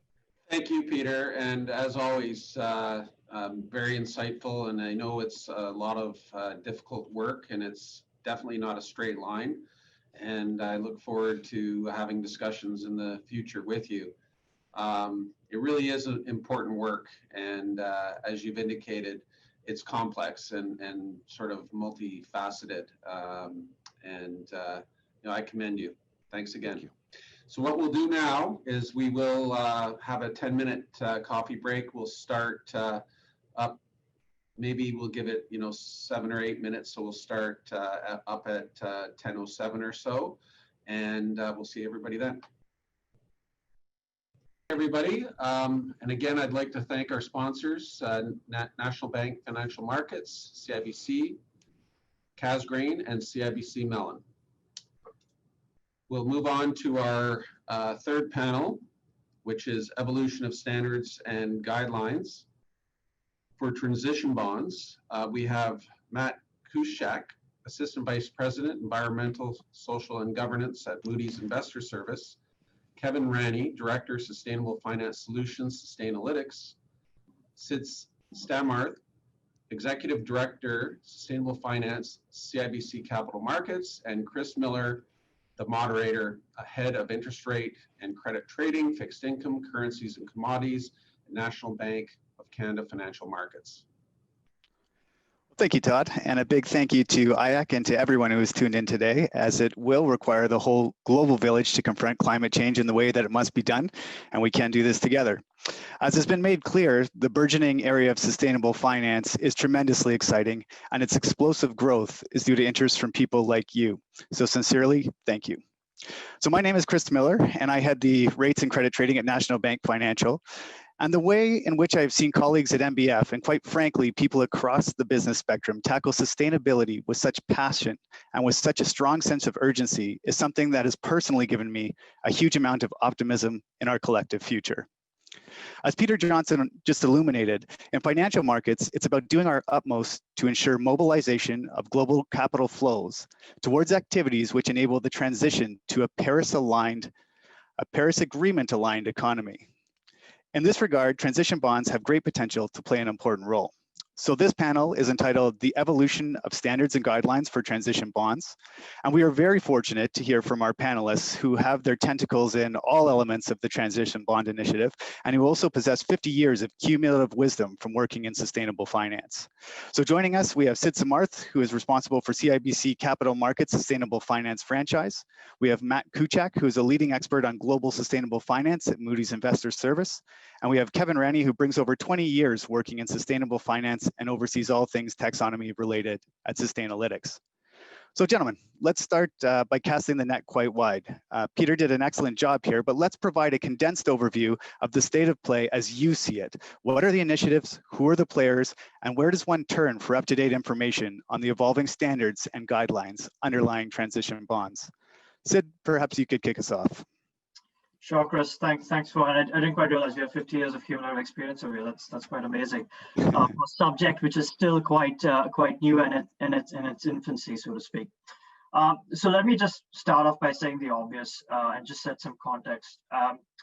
For us to achieve the Paris Climate Agreement, which based on the current science is net zero by 2050, doing it solely by financing green activities isn't going to be there. That's why there's an important, and I would say growing urgency to help crowd in capital or divert capital towards both activities or as well as companies which are enabling the transition in a credible manner. The important part here is, and if I could underline it, it's credible manner. Unlike green activities where the boundaries have been generally well defined and it's easier to point to, in part thanks to the work of a number of different organizations, the EU Taxonomy, transition is a more amorphous subject where we're spending time trying to define what activities are transitionary, what companies represent transitionary behavior. And so to assist with this, we have a number of different organizations which are trying to help, I would say, literally solve the Rubik's Cube, so as to provide guidance to market participants, be it issuers who don't want to be seen as issuing something which is not credible, investors who want to engage with companies on this important subject. And we're seeing this phenomena of more engagement than divestment. And I think that's going to be helpful for investors to have kind of a framework of transition finance, and also for financial intermediaries like ourselves as we advise both issuers as well as investors. So let me provide a quick overview in terms of what's going on to help define it. And there are 4 streams of work which I believe people should be aware of globally, some of which Peter already touched upon. But first, let's start off with what we have going on the home front. In the work that's been going on under the auspices of the Canadian Standards Association that Peter just spoke to prior to the break. For those who were unable to catch that session, it's a voluntary team which came together on the back of the recommendations of the expert panel report on sustainable finance, which a lot of us view as a blueprint to mobilizing sustainable finance in Canada, to help define what is transition, and in particular, the activities that are viewed as transition. This is an organization, a committee, which has got good representation from investors, financial intermediaries, government, academia, as well as the industry. And so this work has been going on for a little over a year now, and we expect a report to be published in 2021. The second one, which I think is important to know about, is the work which is published by the Climate Bonds Initiative. So this is a non-for-profit international organization which has actually been involved with defining and pushing what is viewed as green activities since 2009. And earlier this summer, they published a white paper on transition finance, which is out for public feedback and comment. Importantly, this white paper goes beyond the typical activity-based financings which we've seen through the green bond market. It goes on beyond the sense, in the sense that it makes the case for if a company is on the path to net zero and it's viewed as credible, and I think as a panel we spend a little more time on this, all the funding activities should be classified as transitionary. And so this opens up the market to both equity financings as well as bond finance for general corporate purposes. And if I link this back to the comment that you made at the top of the start of this question, was we're trying to crowd in capital to companies which are trying to make a meaningful change. And I think that's important over here. So hopefully as the panel progresses, we spend a little more time on, company behavior. The third concept was published by an academic group study through the Research Institute of Environmental Finance in Japan. The aim being to contribute to the discussion of the global standards. Similar to CIB, they make the CIB, which is a Canadian, Climate Bond Initiative. They're making the case for both an activities approach and a company approach. The distinction being between the work relative done to the Climate Bond Initiative is the activities that they've included, I would say, are more inclusive just based on the Japanese economic footprint. And then lastly is the work which is being undertaken by the International Capital Markets Association, or the short form is ICMA. As some of you may be aware, it was ICMA which laid out the principles for the green bonds back in 2014, which really helped with the proliferation of green bonds in the market. Similarly, They are expected to come out with a climate transition finance handbook shortly, which is expected to provide clear guidance and common expectations to capital market participants on the practices, actions, and disclosures when raising funds in the debt markets for climate transition related purposes. So what does this all mean for an issuer? Well, I've had the benefit of sitting on a couple of these committees, both the ICMA Transition Finance Working Group, as well as the Canadian Standards Association. And I thought I'd highlight some common themes that we're seeing through these various organizations, which will be important for both issuers and investors. The first one is around governance. And so when it comes to climate change or transition, this clearly needs to be linked to the board and the C-suite. This is an initiative which has to go to the top of the house. The second, when it comes to focus on reduction of scope 1 and scope 2 emissions, that's clearly the focus, but there's a growing ambition towards scope 3, and we can talk about that a little through this session. And all these have to be aligned, in particular scope 1 and scope 2, with the Paris Climate Agreement, which is being net zero by 2050. And then the third one is, when you think about all this, having the right disclosure, the right framework for verification is going to be important. So I think those are, I would say, some of the, broadly, some of the organizations which are working to try and solve and help provide clarity in terms of transition financing, and what we expect will be some of the important takeaways for issuers looking to try and tap this market. Yeah, excellent overview, Sid. Thank you very much. The next question, I think it's been touched on, but I think it's imperative that we get a really tackle this concisely. For Matt, what is the role that transition bonds look to fill in the sustainable bond space? Yeah, thanks, Chris, and thanks everyone for having me today. You're right. I think Sid started to touch on it, and if we kind of look at the evolution of the sustainable debt market, we've gone from a market where you've got 6 years ago was really just use of proceeds green bonds. So green bonds for specific projects or sets of projects. Investors would generally be interested in green bonds so long as the projects fit the green label and were legitimately environmentally friendly. And I think what we've started to see over time is an evolution of kind of the investor focus, being a bit more focused on what is, number one, are the projects green, but then how do they contribute to the broader goals from a sustainability and climate perspective of the issuer. So that has really started to shift things to what the issuer is doing holistically. Putting on top of that, you look at kind of the advent of social bonds and sustainability bonds.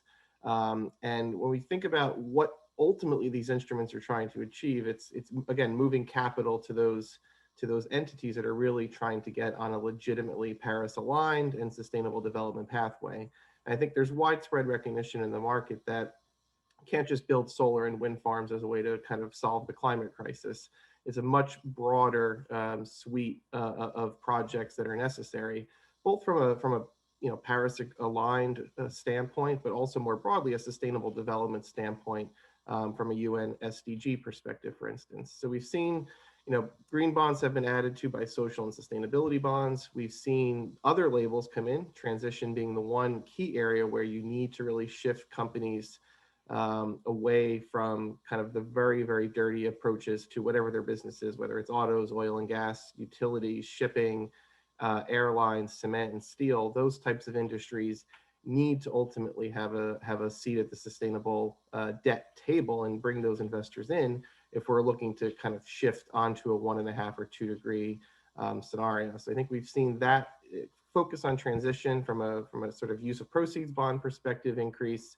But something Sid also mentioned was around the broader lens of instrument types as well. So we've seen the advent of sustainability linked loans and bonds, where their general corporate purpose is borrowing, but then the cost of capital can be tied to whether an organization is really shifting at the enterprise level, whether it's their ESG score, their carbon emission intensity, their renewable energy capacity, looking at specific metrics. And again, the transition story fits in well there.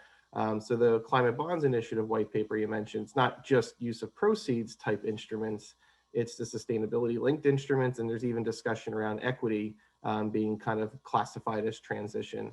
So we've moved away from just our projects green to what does this mean from an issuer enterprise-wide standpoint?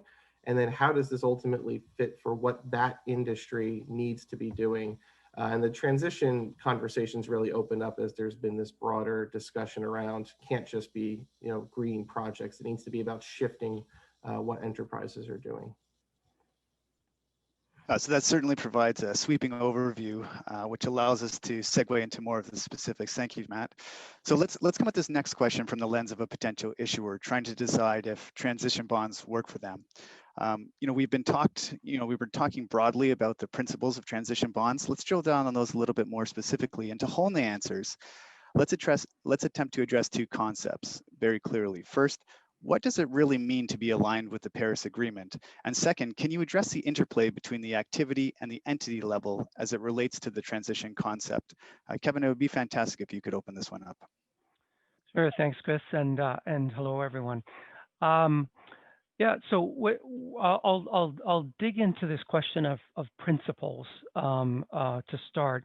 Sustainalytics has developed as a second opinion provider in this space. We've developed a transition taxonomy and an approach to assessing transition.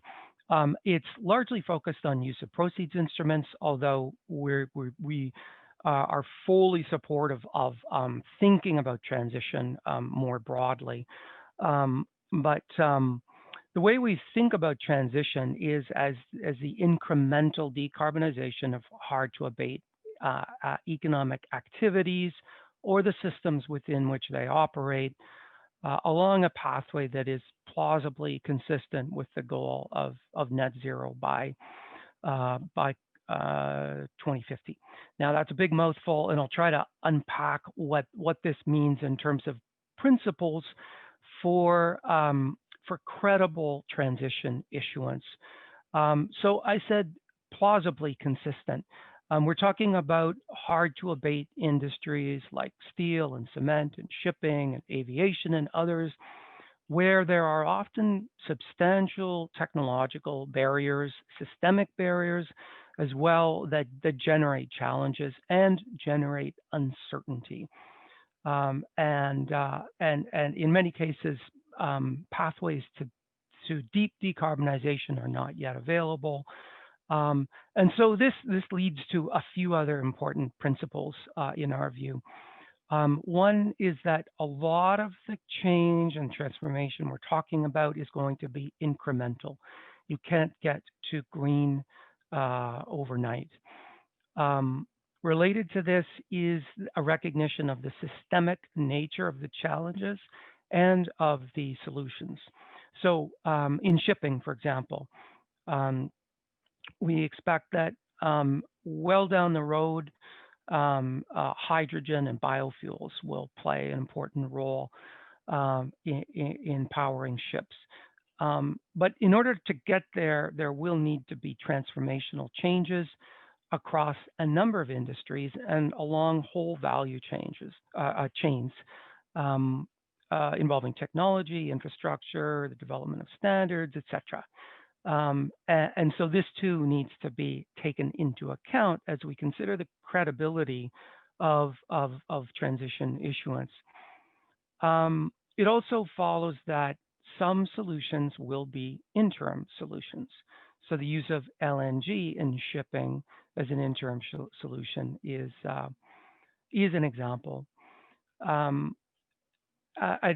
addition, when we think about criteria for transition finance, what could be considered eligible for transition issuance, we think that technology does matter. I mean, despite the uncertainty of future developments in technology, we know that some technologies have greater decarbonization potential than others. And so our taxonomy goes into considerable detail about this, whether it's steel or cement or shipping or any other activity. I'll just comment as well on the issuer level when we think about this. And So the second part of your question, Chris, related to activity level versus issuer or enterprise level. And when we think about transition and what constitutes transition itself, the transition to a low carbon economy, we are talking about economic activities and the systems within which they operate. It's not actually an end goal to transition all companies.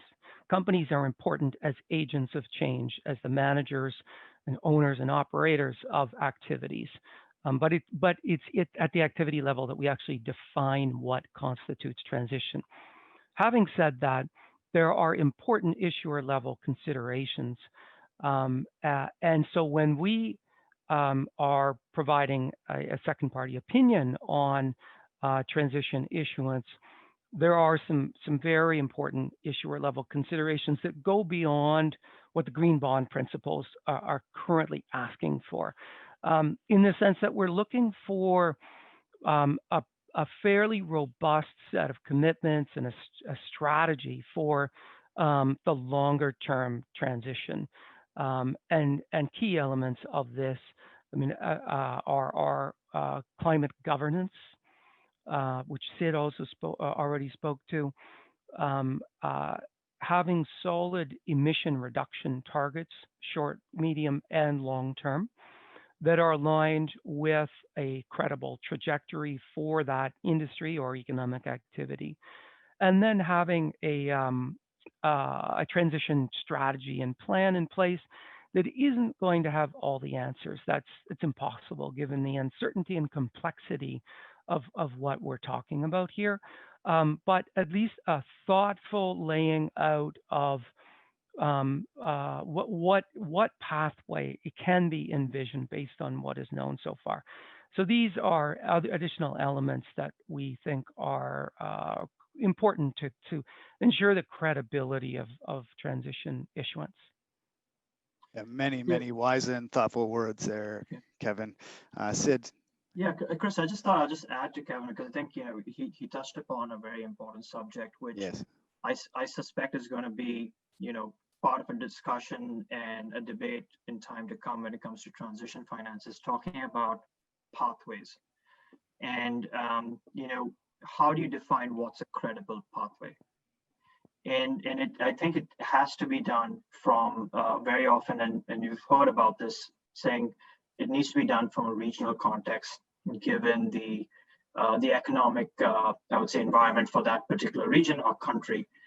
I think that's something which is an area which needs more focus on and needs more work on. And one of the ways that I think about it is, if you think about net zero, essentially, there is a finite carbon budget that we all have, right? And the question is, how do we spend that finite carbon budget? And Canada has got its own finite carbon budget. That carbon budget needs to be distributed to, and this is one way of approaching it, needs to be distributed amongst the various sectors, which at the end of the day needs some guidance from a federal level to say, okay, what are the pathways that we're expecting each of our natural resources companies to decarbonize over a period of time? And then linking a company's carbon intensity based on the product output that it's generating to that is one way to help define it. And I think I've just touched upon one way, which I think makes sense. There are different ways that we're seeing the Science-Based Targets Initiative, the Transition Pathway Initiative.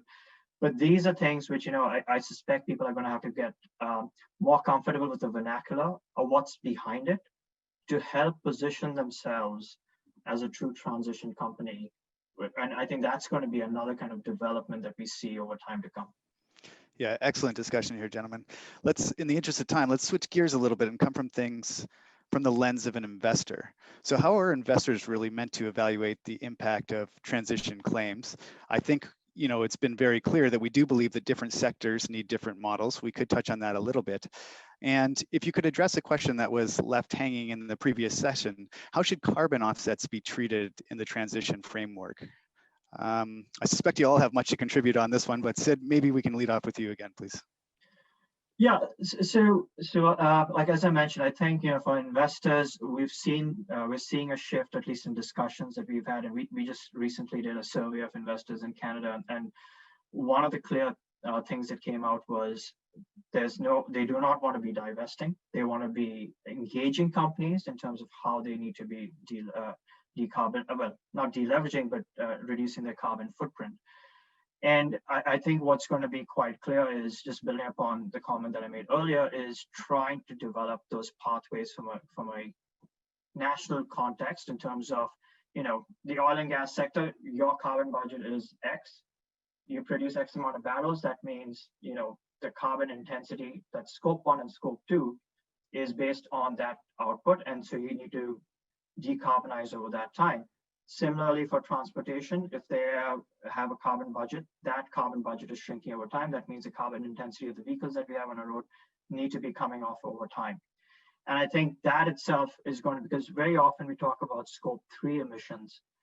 And I think it's easy to focus on the upstream scope 3 emissions to some extent. But what's happening on the downstream, and for the benefit of everyone, scope 3 emissions essentially captures the emissions which are happening across your value chain outside of your operational footprint. I think if I am an energy company or a mining company, for me to be forced to change my business model, recognizing that you do need oil and gas into 2040, even by the various kind of scenarios that have been laid out by the International Energy Agency, which does show us meet the Paris Climate Agreement. You need to have market signals which are being set for the use of those products, so that energy companies, mining companies can accordingly switch their mix. And it's a business call at the end of the day, rather than being forced to switch their mix. And I think that's an important distinction that needs to be made over here. And so I think investors are going to be looking at saying, okay, how do I engage with companies? What's the best forum to do it? Do I need them to be saying, hey, reduce your scope 1, scope 2, scope 3, or do I need to be focused on scope 1 and scope 2 and let the market dynamics, the price signals of the products which are being generated, determine for the company to make switch in their products that they're producing or the like. So I think that's the way that we would probably see it. And I think, I think I've heard about other kind of investors use science-based targets and transition pathway initiatives as well, in terms of trying to develop their story around engaging of issuers and the like. Very well articulated, Matt. Kevin? So I sit within the rating agency at Moody's, and we've tried to put some frameworks around how do we think about carbon transition risk from a credit perspective. And I think that's obviously applicable to how investors are thinking about this. And what we've started to do is to publish carbon transition assessments that are issuer specific and really sector specific, and then ultimately issuer specific, and really try to understand for that sector, how do we view how well positioned issuers are from a carbon transition standpoint. So we've really broken things down into 4 different buckets. So we look at, today from their current business profile, how well positioned are they? So for autos, we might be looking at the percentage of electric vehicles. For utilities, we're looking at the generation mix, for example. And then we look at sort of the near-term policy, market, and technology exposure. So based on where they operate or potential technology disruption, what kind of exposure do they have to carbon policy? So if you operate primarily in countries where there's a high risk of high carbon costs from a policy standpoint, that would say you're not as well positioned from a credit risk standpoint.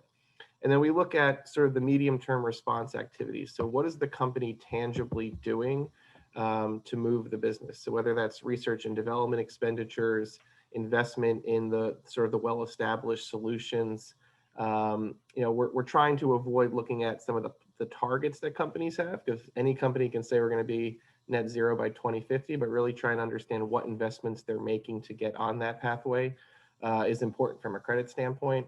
And then finally, we looked at sort of over a longer term, 10 to 15 year standpoint. And Sid, you mentioned the IEA, and we look at in a sustainable development scenario, which is a more aggressive one that's actually happening today. What does the exposure look like for those companies? So we really try to understand, the current business mix, what the exposures look like, and what they're doing to try to actually tangibly move the business. So when we think about the credit risk associated with this, we're trying to look at things in those 4 buckets and then keep it very sector specific to account for some of the differences there. Very clear. Look, I think that we have one more final question, and I would be quite reneged if I didn't address this one head on. Why have we not seen more transition issuance? And are there necessary preconditions that need to be put in place that are currently missing? Are there barriers that need to be addressed? I guess I'm just hoping that you can impart some tangible words for us, the conference participants, to take away and work on to ensure that we do achieve a vibrant transition bond market that mobilizes deep pools of capital to accelerate the necessary climate transition. Kevin, perhaps you could provide some concluding thoughts. Yeah, thanks, Chris. Yeah, it is true that we are seeing less transition-focused issuance than had been anticipated. I think a number of issuers are cautious. The reaction to transition-labeled issuance to date has been mixed. Some has even generated a bit of controversy, and so that caution is understandable. The other thing is that sustainability-linked bonds have emerged, and especially since ICMA came out with its principles in the spring. And they are seen by many issuers to be an attractive alternative for the purpose of transition-focused issuance, an alternative to use of proceeds, the use of proceeds approach.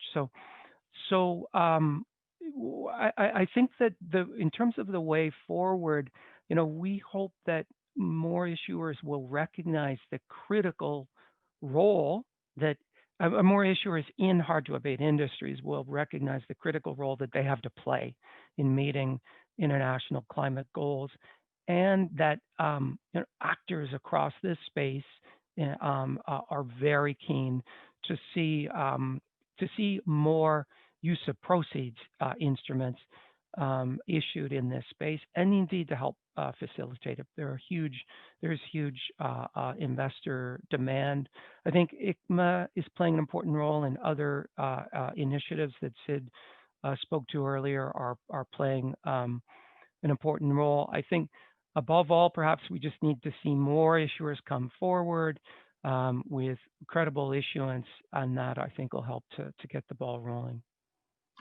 Chris, if I may just add to that, I think it's defining the frameworks, and I think people are watching in terms of what are the different frameworks coming out, what's the studies coming out behind it.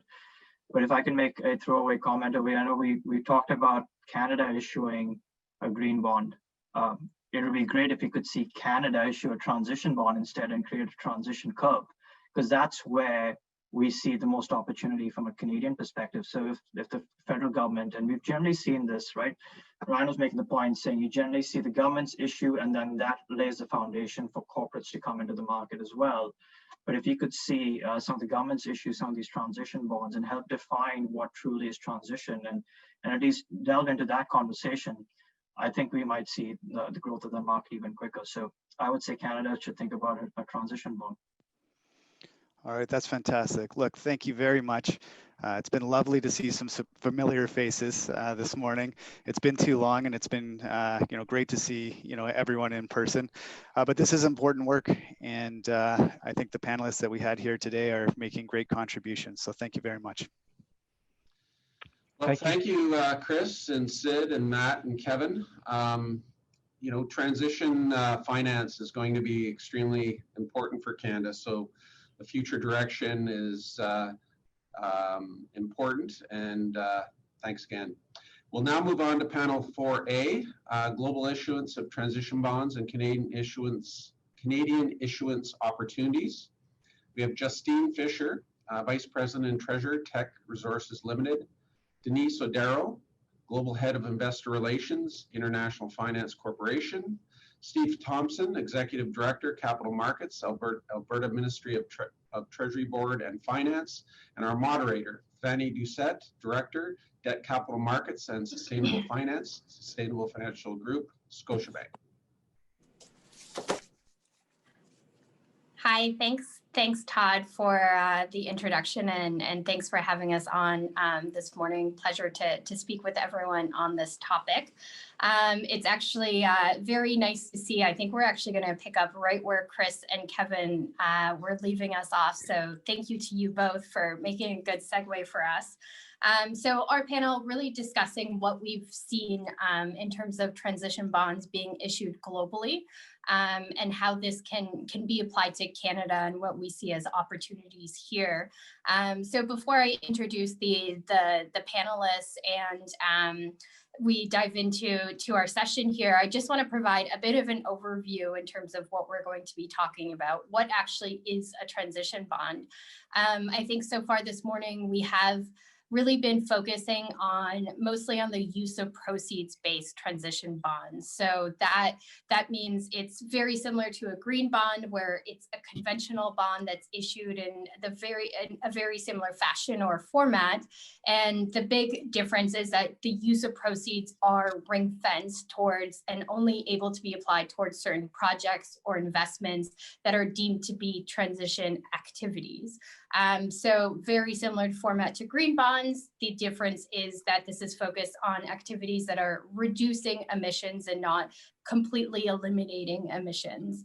I think this morning on this panel, we're also going to be touching a lot upon what others describe as transition bonds are sustainability linked bonds, which some do call those transition bonds. It's more of a transition pathway bond issuance, but I think really relevant to the discussion that we're having today. So instead of sustainability bonds, instead of being focused on the use of proceeds, these are general corporate purpose instruments. And what makes them sustainability is that there is a link to certain KPIs. To achieving certain ESG goals. So typically what we've seen in the market is that there's a structure such that at a period of time during the bond term, the pricing of that bond can change depending on whether an issuer meets or doesn't meet certain pre-established ESG goals or what we call KPI. Many of these KPIs have been emissions linked. So again, very relevant to the transition story here. I would say just for broad overview of both markets, and this was touched upon by Chris and Kevin just previously, both of these markets in terms of the use of proceeds transition bond market and the sustainability linked bond market, we've seen a few issuances of each. The sustainability linked product has the benefit of having been in the loan market for a couple of years. So we have, a different financial instrument, but we do have examples of that.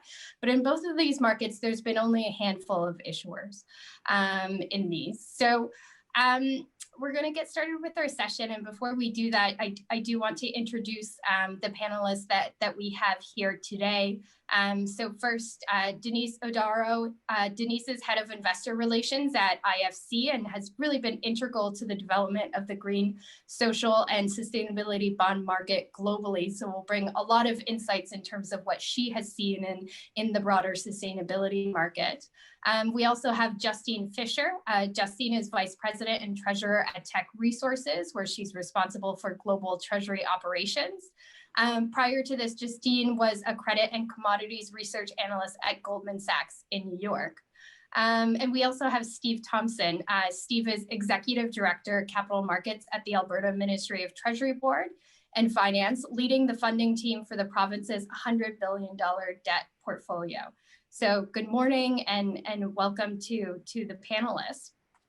To kick us off, I really want to start with you, Denise, as you've been in the sustainability market for a long time at IFC. You've issued social bonds, green bonds.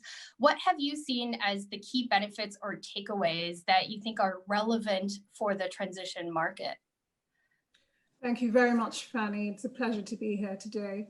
So to kick off, you're absolutely right. We have been issuing sustainable bonds for over a decade. A quick note about IFC for those who are unaware. Earlier on today, you had Colleen from the World Bank IBRD team, and the main distinction between IFC and the World Bank IBRD is that we are focused exclusively on the private sector, and the other team are focused on the public sector. So at IFC, as I said, we've been issuing green and social bonds for over a decade. We've done about 200 of these bonds, 10 billion of green and about 3 billion of social bonds. And I'd say that the investor and stakeholder dialogue that we've gotten from these programs has really been extraordinary. In addition to that, when you look at there was a recent survey done from CBI with treasurers, and I think it was 98% of treasurers said that their green bond not only attracted new investors, but that they saw 95% increase in engagement with investors. For us, I think the success of the green bond and the social bond, essentially use of proceeds bonds that we've issued, that I think can translate here, one of the key things here has been obviously transparency. The use of proceeds green bonds gives investors insight to obviously where the funds are going and the expected development of the projects, excuse me. When it comes to transition, that's even more critical. And I would end by saying that to achieve the Paris alignment goals, essentially this route to capital has been somewhat complicated, as we heard from the panel before, for hard to abate sectors. Now, these are the very sectors that need to be encouraged, of course, to begin the transition imminently. And so at the Green Bond Principles, we focused on climate transition finance over the last year and a half. And we have this working group of over 80 participants. One of the main deliverables of this group is a handbook that will be published in about 3 weeks' time. And what it does really is that it gives issuers from, again, hard to abate sectors, the guidance to credibly position their issuance of use of proceeds or in fact sustainability-linked transitions to finance their transition. And as you said, so far we've only seen about 4 transition bonds and I think about 12 sustainability-linked bonds. But when you look at what happened when we issued the Green Bond Principles and the Social Bond Principles, I'm very optimistic that we will see more of this to come. Great, thanks for that. And want to turn it over to Steve and Justine. How, just listening to what Denise said about her takeaways from green, social, and sustainability funding, how would you see transition funding pan out for an issuer, and what do you see as the potential impact on their funding programs? Maybe I'll turn it over to Steve first to answer. Sure. Thanks, Manny. Thanks for having me here today. Coming from an oil-producing province, it's nice to be included in these conversations, and I think that's part of the challenge that we always face. I think that the main opportunities are, as Denise outlined, with respect to engagement with investors. As a Treasury professional, it's not incumbent on me to be running these programs. It's incumbent on me to be funding them. It's incumbent on me to find the opportunities in the cost of funds, the access to capital, and the broadening of our product distribution with respect to all of these programs. We didn't really see that with green. We really salute the work of Ontario and Quebec in opening up the green space for provinces and in project-specific type funding. We didn't see that as coming across genuinely for Alberta. So there's a credibility issue. And I think the opportunity for credible transition and sustainability linked issuance for a province like Alberta is much higher. And the nice thing about talking about a program like this, we're not down the road very far on doing anything. But what has happened as these markets become more developed, as investors sort of set the standard as to what it is they see, we're engaging more and more, both with investors that we are intimately linked with and intimately familiar with, and who are long-term supporters of the markets, but also with investors who ordinarily would not engage with an issuer such as Alberta, given the intensity of our carbon-intensive industries.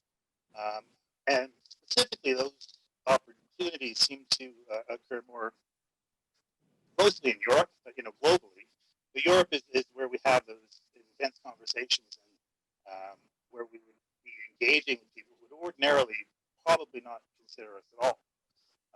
And from their perspective, they have the opportunity to influence, our ongoing dialogue and our ongoing path through transition and through a sustainable future. Sort of a win-win on that side.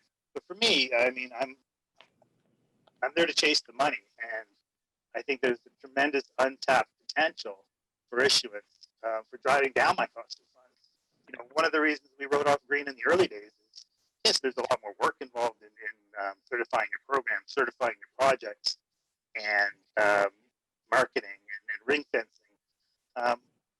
Green has nicely hammered out those issues, and again, following others down the path where they've gone already, there's a tremendous amount of work done that's given me access to things that I wouldn't have access to before. So I'm still taking a very capitalistic view on it, but I mean that's what I was thinking. Justine, I think we've had similar conversations. Thanks for that, Steve. And Justine, how about you? What are your thoughts on this? So I appreciate what the previous panel was talking about and what Denise mentioned in the beginning, that we are working to, not we as tech, but the various interested groups are working to develop a taxonomy around transition bonds, because I do believe that the market needs that definition in order to help spur the development of a more robust transition bond market. I would say from a company perspective, one of the challenges is just the negative carry of issuing a bond to fund future activities. And so if you look at some of the activities that will be transition activities, for example, the build out of water infrastructure, for example, these are things that can take 5, 6, 7 years to build out. And so this is finance 101, right? Irrespective of the ESG concerns, finance 101 is, well, I don't want to be paying X% interest on $500 million or $700 million that I issue today if I'm only going to be spending the money 4 years from now. And so the nature of these projects, if it's earmarked for a specific CapEx project, makes the negative carry a challenge. And that's what I think has driven companies to look at sustainability linked, right? Where it's a set of KPIs as opposed to a discrete pool of capital that you can only spend. And I think for the sustainability linked side, one of the challenges there, I think one of the challenges is finding the appropriate KPIs. And so, for example, again, spending on some of these projects can be very lumpy. And so tech, for example, we've committed to use renewable power at our Carmen de Andacollo mine in Chile. And we're going to start that this year. And so let's say that we issued a sustainability bond next month, or with a KPI based on that. In the first year, we would make massive progress because we would have made that switch over to renewables. But a lot of the KPIs require year-over-year improvement. And so we would have made a big step on the first year, but then very little improvement years 2, 3, 4, 5. And so that would be a difficult KPI to meet, even though it's doing the right thing. And we're moving towards renewable at Carmen de Andacollo. Another challenge is the tenor of the debt. And so companies like ourselves will typically have a credit facility that has a 5-year maturity. No one's out there doing 12-year credit facilities, at least not in our space. And a lot of the projects that we're working on and the goals that we have a longer tenor than that. So as you all are aware, we as tech have made several commitments on the environment and climate front. We've committed to reduce our carbon intensity by 1/3 by 2030. We've also made commitments on water and on indigenous communities.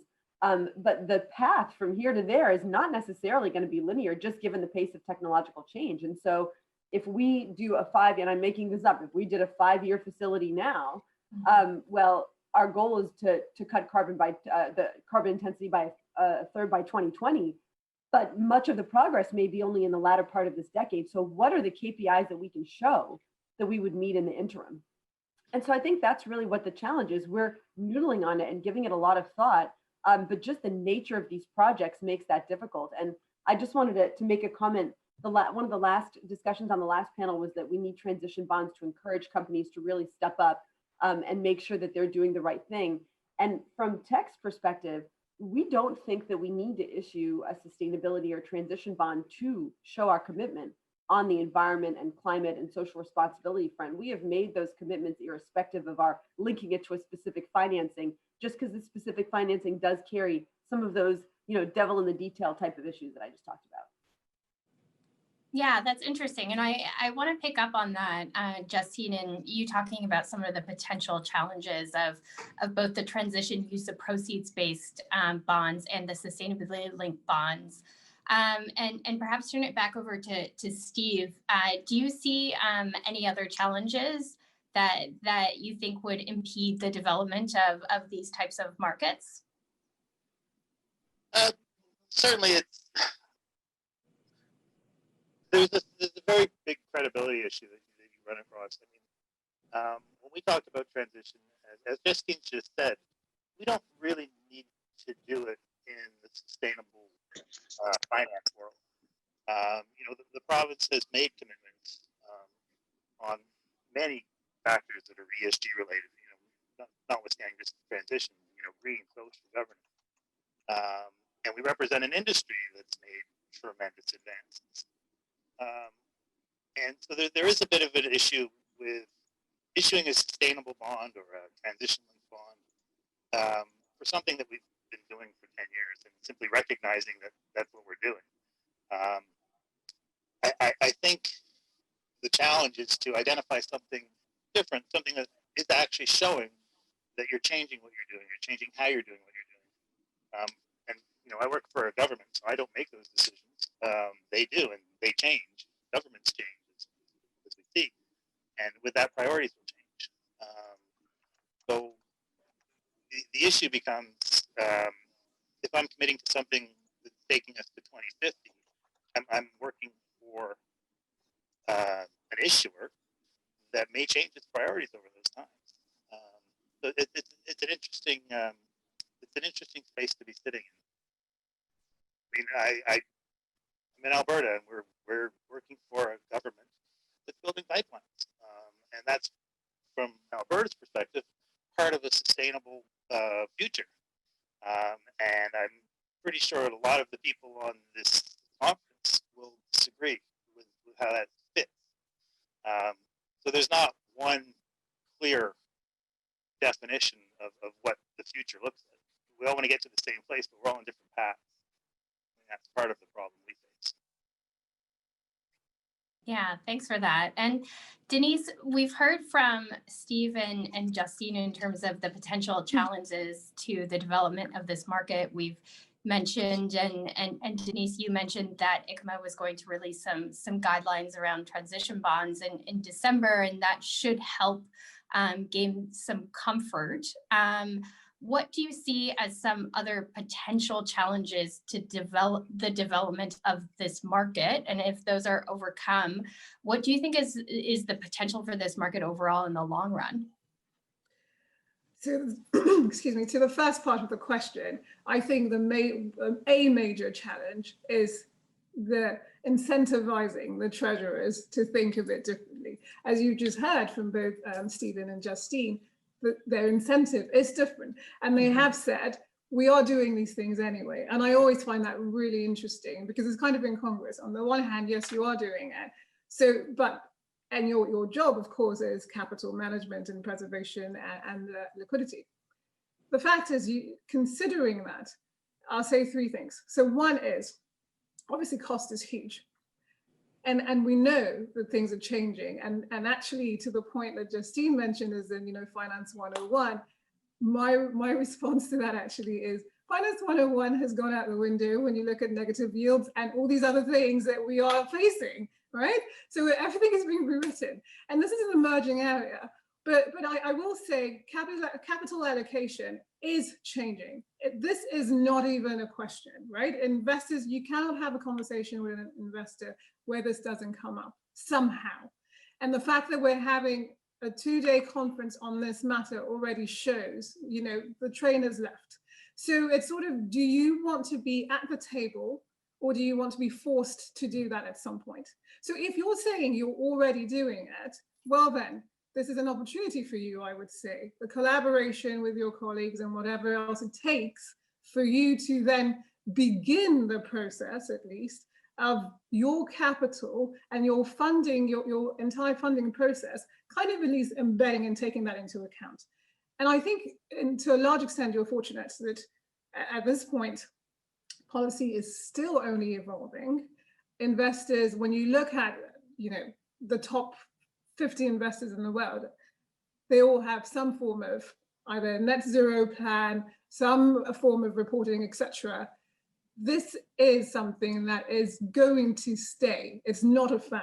So whilst the pressure is not so on because you can access capital, and it's not a problem, as you say right now, I think that investors are catching on to the fact that, okay, there's cost of funds for a business area that is not necessarily taking into account, or telling me anyway, that they're taking into account these risks that I know do exist and that everyone's talking about, and that there's a goal to it. Things are going to change. And so that's my thought on the first part. In terms of the other side of it, I actually do sincerely see it as an opportunity, right? Post the pandemic, all the stimulus plans we're looking at, I mean, the encouragement at least is that, there should be some form of greening, Build Back Better being a campaign everywhere. When you look at the numbers that are needed, right? I think it's the IPCC has stated that to reach the 1.5 degrees goal, 2.4 trillion per year is needed, right? So there's no question that capital allocation here is a huge part of the conversation. And I'd add to that when you then look at how technologies change, if you look at the electricity sector, for example, and the cost of renewable and how significantly that's changed over the last 10 years and why that is the case. So you've got technology, you've got policy, everything is coming together, and at some point you want to already have advanced. And so that's my message to my co-panelists. But there is certainly an opportunity here. And I would say when you look at what has been issued even this year on the sustainable bonds front, we've already done, I think, 60% higher than we did this time last year. So there is certainly opportunity. Investors are listening, policymakers are watching. There is a story there to be told, and I would urge the panel to definitely come to the table. And as I said, so in 3 weeks' time, there will be this guidance published by the Green Bond Principles. And you may have already seen that there will be some discussions and webinars to make sure that we roll this out. But that major challenge to me is the education of, well, incentivizing, shall I say, treasurers, and likewise bringing investors to that table so that there is synergy. Yeah, and I think, Denise, you make a good point on the cost, and the cost is the cost difference is getting better, right? I mean, it's still maybe up to 15 basis points. It's not huge, but it's better than it was. And I think that there's a limit, though, as to how much more cheaply companies may be able to borrow on a green basis, just because the investors themselves still have a fiduciary duty to get good returns for their investors. And so at some point, they can't just say, sure, we'll lend you 50 basis points cheaper, because they just wouldn't beat indices that they needed to beat. And so there is a cap as to how much more cheaply companies will be able to finance because of that. But I'll definitely say that it is growing, or rather it's getting better, the attractiveness and the lower cost of it. But again, I think more of the issue is, how do we satisfy what investors' demands are for the annual KPIs? Another example for tech basically is, if we look at our carbon emissions, the two biggest areas are from power source and then from the large trucks that we use at our mines. And in terms of power sources, we actually start from quite a good place, because BC gets most of its power from hydro, and that's where a lot of our mines are. And as I mentioned before, we are making the transition to renewables in Chile, where we're going to have 50% of our QB2 project powered by renewables, and we're making the transition at Carbon de Andacollo. So we're making strides on that front, but on the mine truck side, there just isn't the technology to run those massive trucks with batteries. I think it would be, someone gave me the number the other day, I think it would add 1/3 of the weight to the truck or something. And so, we have the goals, but to actually practically say to an investor now, all right, I can show you that in 2022, I'll do this, and 3, I'll do this, and 4, I'll do this, and 5, I'll do this. Our hands are kind of tied until the technology is there. So we're working with people in the industry. There is a group together to see about how we can change the technology that runs those huge mine trucks, but it's not something that we can show to investors. So I do think that that's something that stops companies from coming to the table, even though I think it's something that we do have interest in, for sure. And you make a good point that, well, if we've committed to it, why don't we add it to our financing framework? Again, the devil's in the details. Yeah, thanks for that. And it seems like you're pointing to kind of a need for increased flexibility because from an issuer standpoint, there are a lot of unknowns in terms of achieving those KPIs. And we only have a couple minutes, just want to ask one question in terms of Denise and Justine, both of you have mentioned investors and investor appetite. What have you guys heard from the investor base, and not only fixed income investors, but just broadly your stakeholders in terms of their desire for you to look at transition or KPI related products? Do you want to go ahead? Was the question was directed to me? Okay. Well, I maybe I'm biased because I've been in this market for a long time, and as I said, these products have been essentially the crux of every conversation I have with investors now. And I would say that there was a point that Justin made on the KPIs that I thought about, and I want to respond to that. That's one KPI. I think so. You've hit on a challenge, which is identifying the right KPIs. But that is, again, going for one particular product. You do have an expanding universe of products that could get you to that goal anyway. So to the point of what challenges are and what investor feedback is, the first point actually is investor dialogue. So I think having that market sounding with both your stakeholders and your investors is key, essentially. Yeah, and so we haven't had a lot of in-depth conversation with investors on this because it's not, it's not something that we're imminently working on. It's more something that we're looking at internally to figure out. But we do know that from the discussions that we've had with banks and from the work that we've done on this, as has been mentioned before, investors really do care about consistency and about not seeing greenwashing in these sorts of deals. And so, again, it raises the question, if we say, okay, well, we can't find the KPIs that meet the requirements on the carbon front, could we do it for water infrastructure in communities? But then if the investor base sees a mining company bring a sustainability linked bond that does not include a carbon related KPI and only includes water in communities, do they say that we're ignoring the elephant in the room? And so I think that is what we hear investors care about, that they want companies to be able to bring these deals with a straight face saying, look, this is our commitment and we're not gonna greenwash this. And that they don't want to see people skirting around the rules just to sort of slap a label on it and say, look, we did a green bond. And so we know that that's a focus for investors and it's a focus for us as well. Yeah, thanks for that. And before we sign off, Steve, do you have any last thoughts on that in terms of anything you've heard from investors around this topic? It's a similar experience for us. A slight difference between an issuer such as ourselves and, say, Justine is, as a government, we are a continuous issuer of large liquid programs.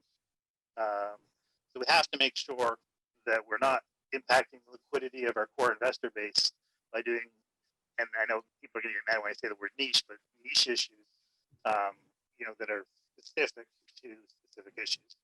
So we have to be mindful of that. But I think there is a context, and I think there is an opportunity. Great, thank you. And so that's all the questions we have. Thank you to the panelists. Obviously, a very fruitful discussion, and appreciate your honest feedback on this. Todd, I'll turn it back over to you. Yes, thank you very much, Fanny, Justine, Stephen, Denise. It was a very interesting discussion. We'll move on to our final panel, panel 4B, Canadian Transition Bond Issuance Opportunities, Energy. We have Max Chan, Vice President, Treasury and Enterprise Risk, Enbridge. Sandra Haskins, Senior Vice President, Finance and Chief Financial Officer, Capital Power. And Than Kang, Chief Financial Officer, Whitecap Resources. Our moderator is Amber Brown, ESG and Sustainability, National Bank Financial. Thanks, Todd. I appreciate that. So I'm pretty excited to be here, and we have a great panel of energy companies. And so before we dive into actually talking about transition bonds and different green financing options, I first wanted to get a sense from the panel where each company is at in terms of the energy transition. And then after that, we'll look to touch on some of the innovative technologies and products that each company is actually doing. So first of all, I want to begin with you, Sandra. Obviously, the energy transition isn't anything new for Capital Power, given that coal, the need to get off coal has been at the forefront of the energy transition. So your company previously outlined that you would be off coal by 2030. You're currently working on coal to gas transition at some of your facilities in Alberta. Plus, you have a renewable portfolio, which you're expanding south of the border. Do you mind talking, first of all, how you guys are doing this energy transition, where you've come from and where you're actually going? Yeah, no, absolutely. Thank you, Amber. So yeah, as you've indicated, there are sort of the two elements to our strategy. The first is looking at our heritage coal generation and looking to decarbonize those facilities. And secondly is the build out of more renewables into our portfolio. So we've been diversifying away from coal and into renewables and critical natural gas since 2014. At that point, about 2/3 of our EBITDA was from coal. And this year we expect to be about 1/3 or less than 1/3 of our EBITDA from coal. So certainly seen that evolution, but a very big part of our strategy to be net carbon neutral by before 2050 is the continuation at our Genesee site and decarbonization there. So these are very young and efficient assets that lend themselves very well to coal to gas conversion or repowering. And they're critical to the infrastructure in Alberta for reliability of the system. So, you know, we've secured the pipeline access for natural gas to be able to be 100% natural gas in the near future. We had anticipated that we would start that process this year with conversion, but given COVID protocols and some concerns around safety of having that many people on site, we did have to defer that, but we're certainly very well positioned to pick that up next year and resume those initiatives. As far as renewables, we have committed over almost 600 million of capital this year into one acquired wind facility in the US, as well as the development of more wind and solar in Canada and the US. So, you know, we were able to safe harbor solar equipment in 2019 to be eligible for the full ITCs that allowed us to secure 3 PPAs recently to build solar facilities in North Carolina. We also have wind and solar that we're developing in Alberta. So what we've seen is that there's been a growing interest in corporates to secure long-term contracts on renewable facilities to meet their own ESG targets. So that's allowed us to invest in more renewables in Alberta, and whether they are contracted or even in the merchant environment, they're economical. So we've been able to take our construction capabilities for thermal facilities and be able to translate that into a competency for us to be able to build renewables and help achieve our ESG targets by reducing our intensity through that initiatives. Okay, and then just looking forward 5 years, where would you guys see your portfolio at in terms of natural gas versus renewables? What does that look like? Yeah, so I think, you know, we still see that for reliability and affordability of power, that there is a need for natural gas in the system. So we do see continued investment in infrastructure that it does have some natural gas, although we do look at those being midlife assets or sort of the transition type assets. We also are looking at, you know, decarbonization through carbon capture and utilization on those facilities. So as we see, you know, the evolution to cleaner energy, while we would see that as part of necessary for the grid, we also look at how we manage emissions and emissions intensity there going forward. So we continue to see it build out. As I said, we're already at the point where, you know, renewables are getting to be close to about 30% of our EBITDA. And so that will continue to grow over time. You know, we've set our targets in terms of our emissions intensity and reducing emissions, but it's investment dependent in terms of how quickly those go and where the opportunities are. So no hard targets for 5 years. It's just that the general trend is towards decarbonization and a more sustainable power market. Awesome, I appreciate the overview. Now I'm going to flip it over to Max at Enbridge. Your company just released ESG targets being net neutral by 2050, making you guys the largest energy company in North America to state net neutral by 2050. Plus, you guys have also outlined 35% reduction by 2030 in terms of GHG intensity. My first question is, why did the company select to have a near-term target based on a GHG emissions intensity versus an absolute? And that said, my second question includes, how does the company expect to get there, given your large asset base? You have liquids pipelines, natural gas pipelines, renewables, utilities. Maybe just provide us with an overview. Sure, thanks, Amber. Yeah, in terms of the target setting, so this has been long in the making. We view energy transition as a journey. It's not a single step. And as you note, a company of our scale and diversity in terms of just the numbers of businesses we're in, the geographic footprints we're in, this is only executable in incremental steps. And that's why we wanted to have a balance of short, medium, and long-term targets, just as we do with almost every part of the operations of our business. We believe that is the most prudent way to get there.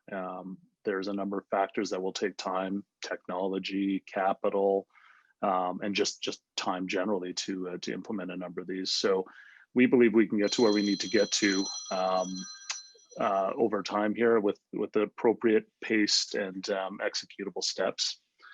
The second part of the question, just in terms of how are we getting there, what are we doing to get there, really comes a few different ways. Given our asset base, a large part of the contribution from our standpoint is around modernization and innovation. So, it's for some people, you might think of running a pipeline, like where can you actually make a difference here? You're not kind of the final user of the energy you're transporting. So how do you make an impact here? A big chunk for us is around modernizing things like compression stations that do have emissions. And so we've actually for a number of years have been undertaking modernization projects throughout the system. So putting in cleaner, more efficient compressors, and electricity being the largest input cost for us is something that we're being more mindful of as well, and other ways to self-power some of these, whether through solar or not. So those are things that we've announced already in terms of our own energy consumption.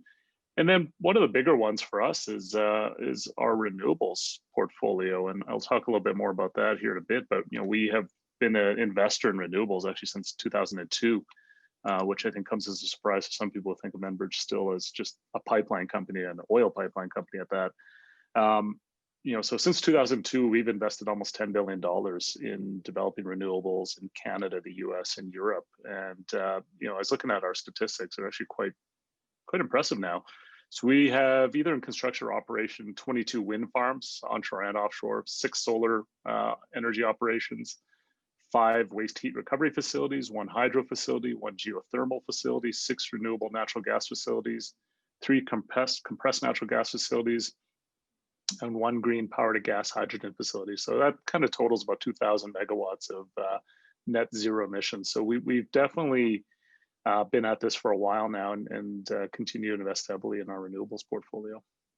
Right, thank you for that. That's a great overview of where your company is at, and it looks like Enbridge is definitely making headways on different parts of its business. And so now I want to flip it over to Ton at Whitecap, which Whitecap is actually not just net neutral, but you guys are actually negative emissions and have been for the past couple of years, ever since you bought your Weyburn carbon capture, storage, and utilization facility, which I think is a significant opportunity for your company. And so I first wanted to ask, just given where the landscape is in Canada and the oil space in general, with consolidation being at the forefront. Obviously, we've seen Novus, Husky, Conoco purchasing some Kelt assets, even yourselves purchasing the Now resources. So how is the company balancing the need to grow its production, but at the same time offset that with the energy transition? How is Whitecap looking at that? Yeah, so as you mentioned, Amber, Whitecap operates and is the majority owner of the largest carbon capture and utilization storage project in the world. And that allows us to be a net negative emitter of CO2 emissions. In 2019, as an example, we would have stored 2 million tons of CO2 and emitted 1.4 million tons. That's both scope 1 and scope 2. So for net negative emissions of 600,000 tons. You mentioned the NAL transaction there. And so, as part of our due diligence, the NAL emission intensity and sustainability profile was one of many things that we looked at as part of our analysis and due diligence project there. They do have an existing CO2 flood at Joffrey, and there's also multiple Midale oil pools in southeast Saskatchewan that are good candidates for CO2 flooding. So, when you look at the combined assets, including the existing CO2 floods, we would anticipate that we'll continue to achieve our emission reduction targets and expect to be net neutral when we do close the transaction on January 4th there. So, it is an important component of the way that we think about our business, especially, when you look at our peers that have aspirations to be net neutral, whether that's 2030 or 2050. Today, we're there right now, and our objective is to continue to maintain that. Awesome, thanks, Ton. Now, I just want to get more specific on green financing and transition bonds, green bonds, sustainability-linked bonds. So I want to first start with you again, Sandra. How is Capital Power looking at this opportunity? I know you guys haven't made a final investment decision on potentially repowering Genesee 1 and 2, plus you've basically outlined around 500 million in renewable projects per year. So you kind of have your options at what type of green financing. So what would you guys be looking at?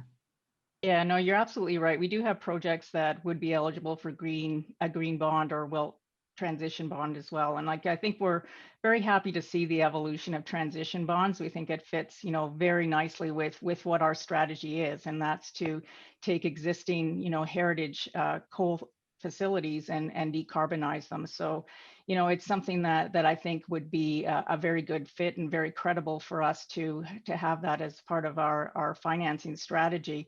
Did hear a number of concerns and echo those, the uncertainties around transition bonds and the market reaction and their eligibility into ESG type of funds. So certainly we'll watch, as things evolve, but see that as being a real opportunity for us, or a place that just makes a lot of sense given what we're doing. We are focused on real emissions and reductions, and that's just a perfect vehicle for us to consider. Okay, awesome. And just in terms of timeline, do you mind telling us, maybe giving us a hint or something of how soon you would look at issuing one of these?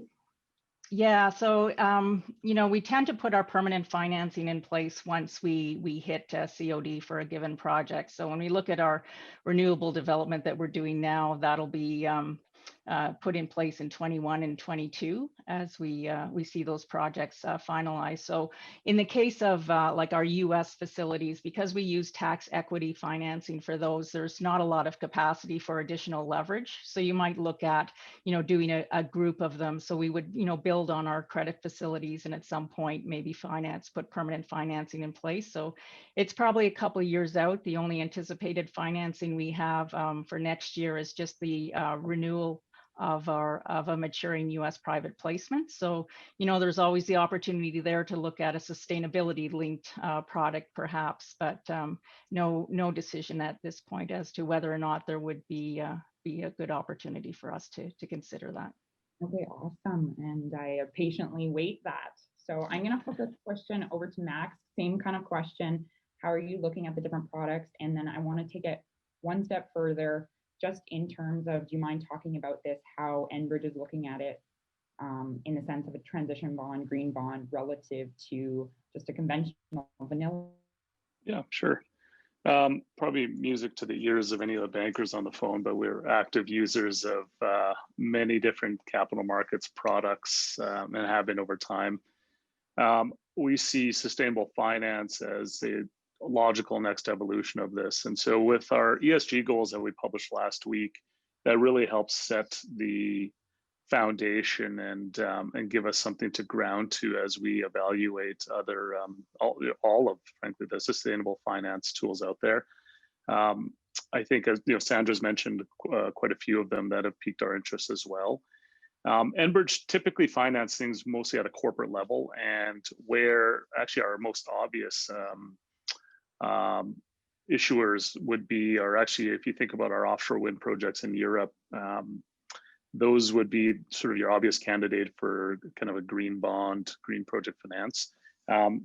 They are right now, just because of a combination of being JVs with multiple other partners, we do project finance them in the conventional sense, but they are ring fence project finance within that offshore renewable project. Even though they don't have a green label on it, I think very much they're financed in the manner that looks a lot like a green financing there, because the use of proceeds is strictly related to the offshore wind project.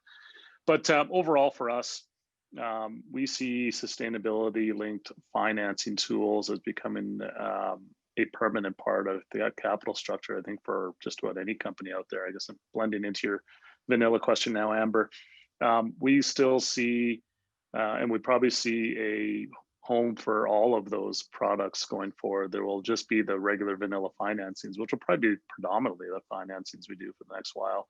But as a market develops more thoroughly and deeper for sustainability linked type financings, we see ourselves as a participant there as well. I appreciate the perspective. And again, I also look forward to you guys issuing some sustainability or green bonds in the future. And then looking at Whitecap, clearly the company has been very successful in issuing debt through private placement with attractive coupons. How is Whitecap looking at this new evolution of transition bonds and green bonds? And is the company even considering tapping the public markets? Yeah, thanks, Amber. Whitecap does have a very strong balance sheet. All of our debts termed out at low interest rates. We've got more than sufficient liquidity to fund our ongoing needs here. And as our private placement debt matures, we would look to refinance these or roll them into our bank credit facility. The earliest maturity that we do have on the private placement notes is, $200 million, and that matures on January 2022. So as the notes mature, we are always looking at the lowest cost of funding. And certainly if our net neutral status or the CCUS projects qualify, we would certainly look at these green financing vehicles. I think as the market matures and as there's a better understanding of carbon capture and how that plays into the the transition, I think it's something that could be potentially beneficial for Whitecap. Awesome. So now I want to stay with you, Ton, and then move over more to innovative technologies, which is my personal favorite, talking about these and where the energy companies are going, because I think too often the energy transition has been seen just as a risk, but I also think it's a significant opportunity for energy companies. So with that, I want to ask you about the potential for blue hydrogen. Obviously, we can't have an energy transition conference without talking about hydrogen. So blue hydrogen obviously is made through steam methane reforming, but it involves carbon capture. And with the world looking to issue more blue hydrogen, green hydrogen, you guys are in a prime location to have this type of option. And so is this something that your company is currently considering? Yeah, we are actively looking at opportunities to create synergies between our expertise in injecting and storing CO2 and hydrogen production. I would say that these pilots are very early days, but we certainly see interesting opportunities that are out there. From a financing perspective, we do run a fully funded model. So what that means is our cash flows exceed our capital requirements and our dividend payments. So any type of capital, whether it's for drilling oil and gas wells, carbon capture, or blue hydrogen opportunities, we would need to fit that into the overall model. I would say that as a criteria for transition bonds or green bonds mature here, there is an opportunity for us to carve out these specific projects and finance them differently than we have historically. Okay, and if you were, let's say, to do some blue hydrogen at your facility, would you go this route alone, or would you look to bring in a joint venture partner? How would you assess that? Yeah, I think our expertise is in carbon capture. When we look at hydrogen, probably the best for us is to bring in a joint venture partner and, really look at bringing those two expertise together and trying to work through, the particular project that we're looking at. Okay, awesome. And then I'm going to stay on this topic of hydrogen and flip it over to Enbridge. I know you guys often get questions about hydrogen, and you do have a utility base, and you previously have mentioned that you are going to blend hydrogen into the nat gas streams, as most utilities are looking at this. Are there other opportunities within hydrogen that your company is looking at? So yes, generally. So maybe back to the question you had asked, Han, at the beginning of this, or a statement, I guess, Amber, we definitely see ourselves as part of the solution here. I think that's something that doesn't get a lot of consideration. And maybe we need to advertise it a bit more, but we definitely see ourselves as part of the solution here, especially on the natural gas side. And so I guess specific to hydrogen, though, we are investing in a number of technologies on the hydrogen side, whether it's blending or production, and how it can work into the utility. It is still early and relatively small scale now, as it is probably most places, but we're in a good situation that we own a world-class large-scale utility, so which happens to serve the most densely populated part of Canada. So it's a perfect spot to be able to invest and really start to develop this because it gives us a scale to be able to prove this out. So it's something we're pretty excited about. And so it's combination blending as well as power to gas technology that we're working on. So stay tuned. We hope to have more to come on that. Well, I'm looking forward to it, and I hope you guys touch on it at your upcoming Investor Day. I'm going to stay with you. You mentioned that you're clearly focused on natural gas. Given the landscape that China now wants to be net neutral by 2060, and they have the largest coal portfolio and clearly need to get more on natural gas. So you have that one aspect, but then you have the other aspect where we saw San Francisco this past week basically state that they're not going to build any new facilities, resident facilities with natural gas, and it'll all be electric. So how are you balancing these two kind of opposing forces right now, and how is Enbridge thinking about natural gas as the transition fuel? Yeah, so I guess the first part of that, the China piece, Amber, is probably more of an LNG story. We've actively been pursuing LNG investment opportunities over the last number of years. We've announced a number about a year ago as well down in the Gulf Coast.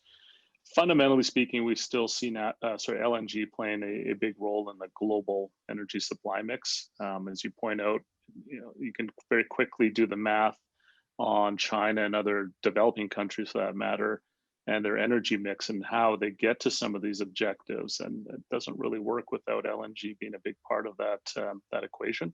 So that's something that we're still very focused on and see as part of the global solution.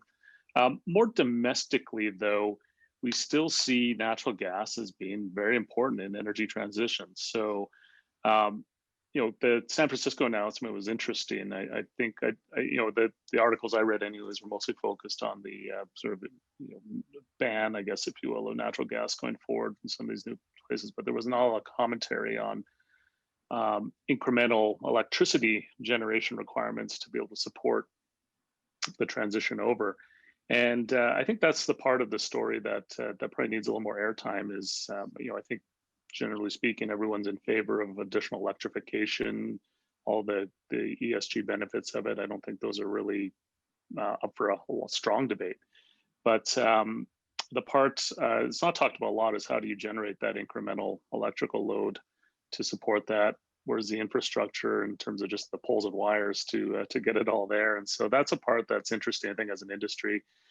The role we see at Enbridge, though, is still that natural gas is a big part of that transition. So to generate that additional electrical demand will require natural gas power gen price. Sandra better able to speak to that from her seat.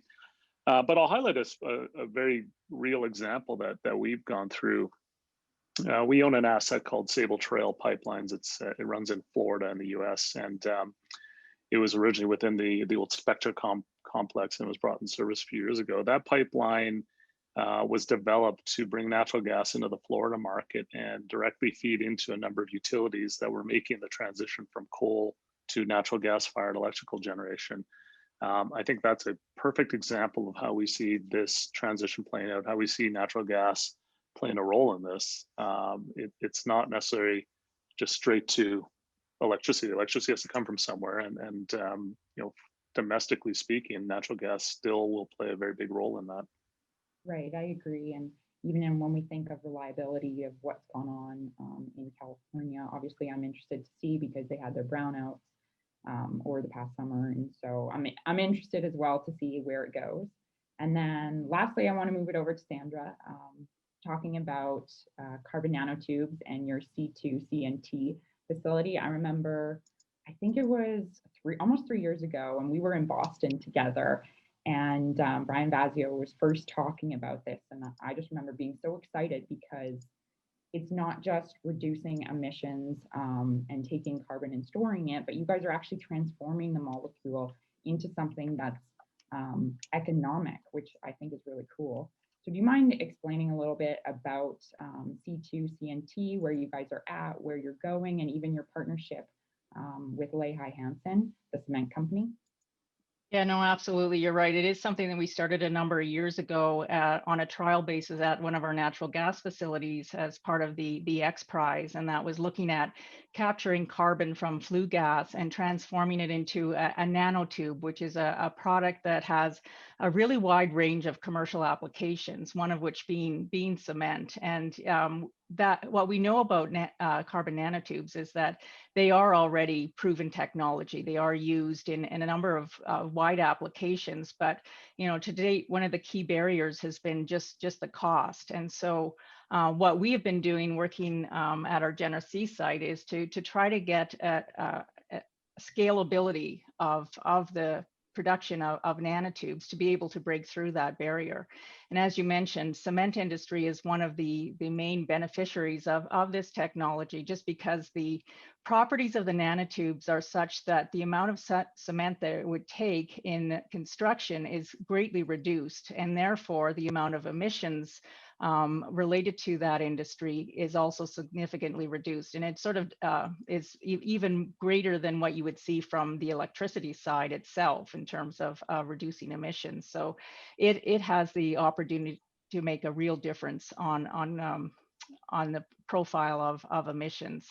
And so in terms of where we are now, we are working with Lehigh. We've spent a fair bit of time looking at the right configuration of the nanotubes. It's really quite an interesting science, and we could do a whole conference just on nanotubes alone. And I know, Amber, you would love that. But so that's kind of where we're at. So we're looking at whether or not we can scale it and be able to commercialize it. And if we're able to do that, it's certainly something where we see the opportunity for transition financing or green financing coming into play. So the goal would be to be able to take that technology and build a similar infrastructure at other natural gas facilities that we own in order to be able to diversify across. But always caution that it is still speculative in nature, but commercial utilization of carbon's been around for a long time, and we continue to meet a number of milestones, but there's still some work to do yet. So 2021 will be an interesting year for this technology. So we continue to move it forward and see there's a significant amount of potential here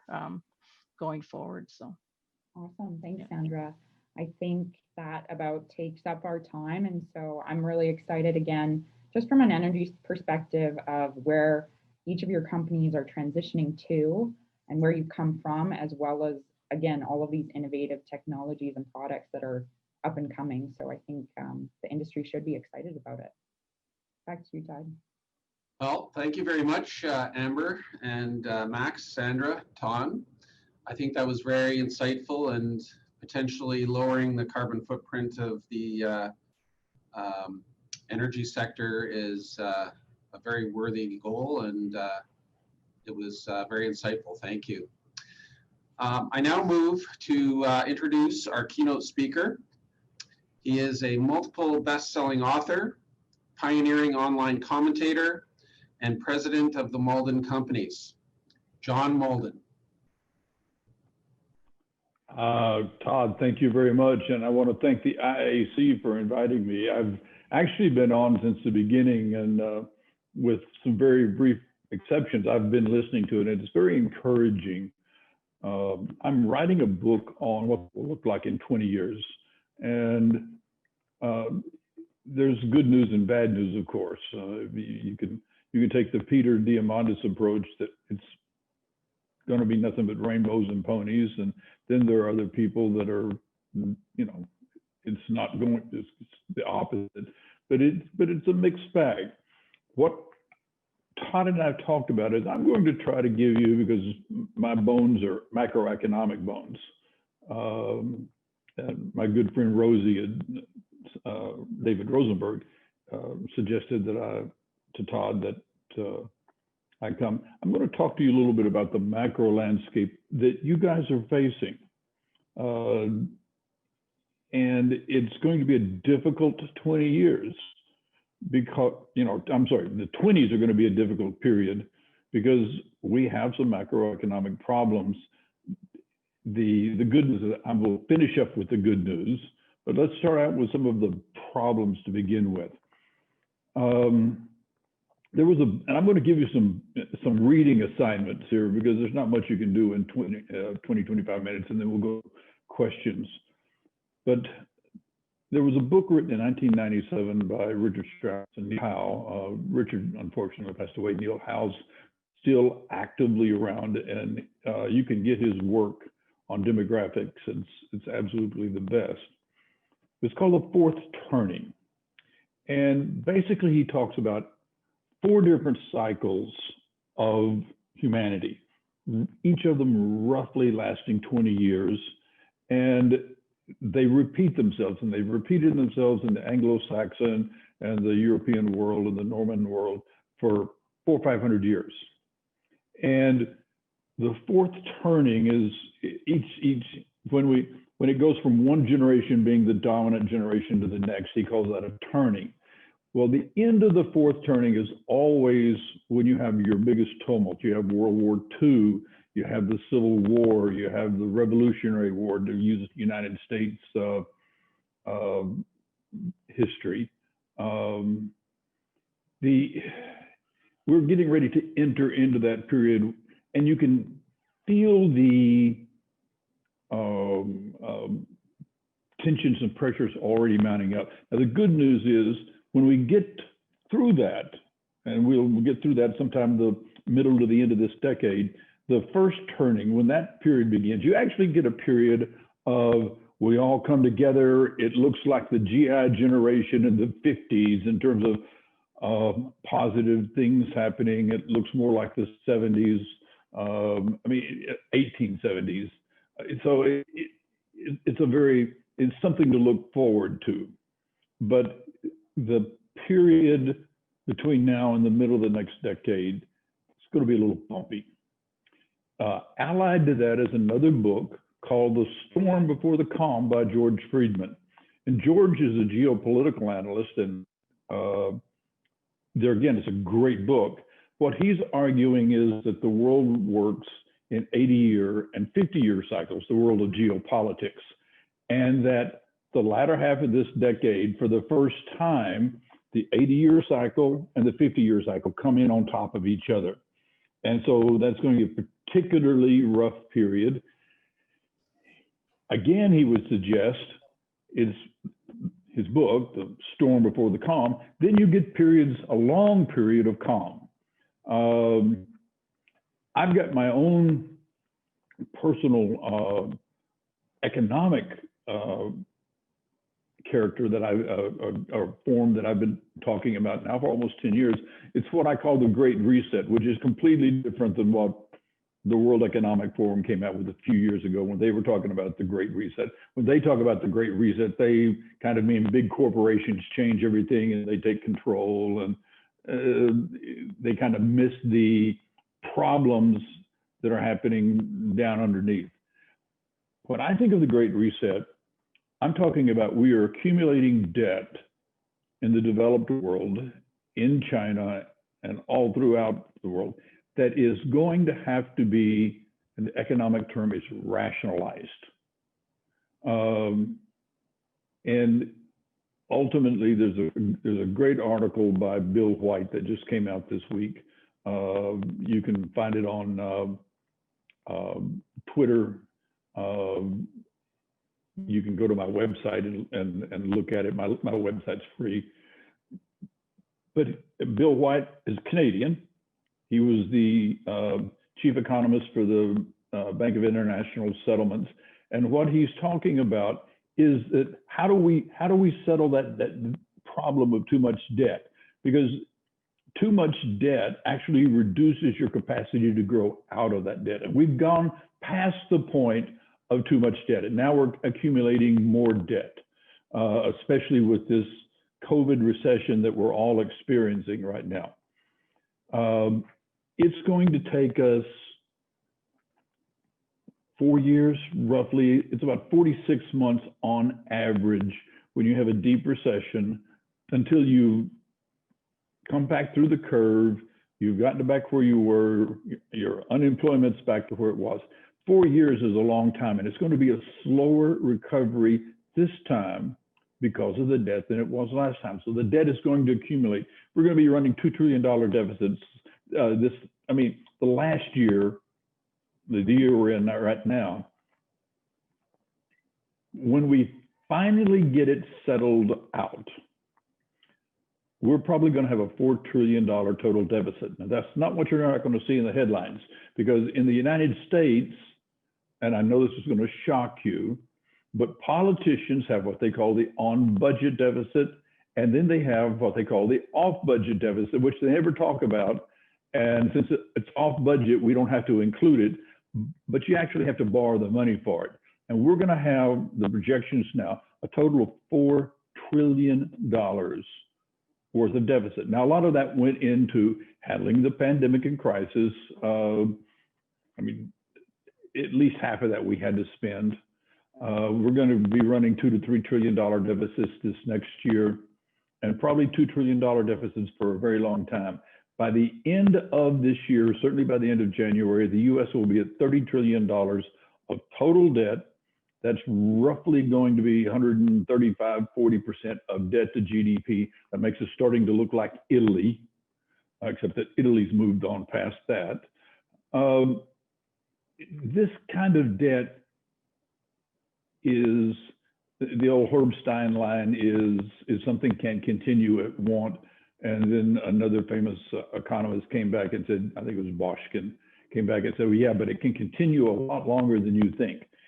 And that's the truth. We could be into the late 20s. We could even go to the 30s, just continuing to borrow money from our central banks, run deficits, because in the US, we really don't have enough room to raise taxes all that much to make a difference in the total debt.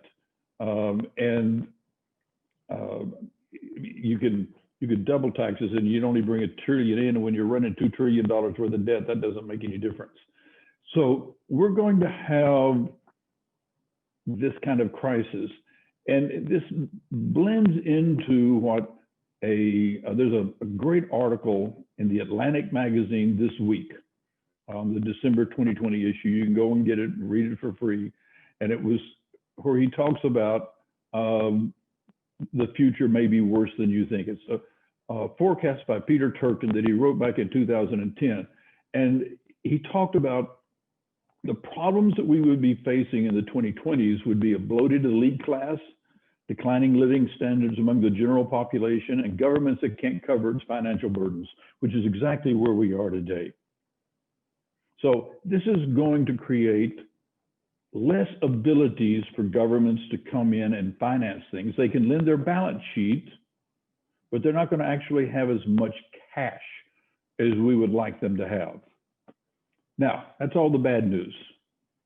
The good news is that, and why my book is titled The Age of Transformation, technological innovation in general has gone through, since the beginning of the Industrial Revolution, has gone through all sorts of pandemics, it's gone through wars, it's gone through financial crises, and it's never slowed down.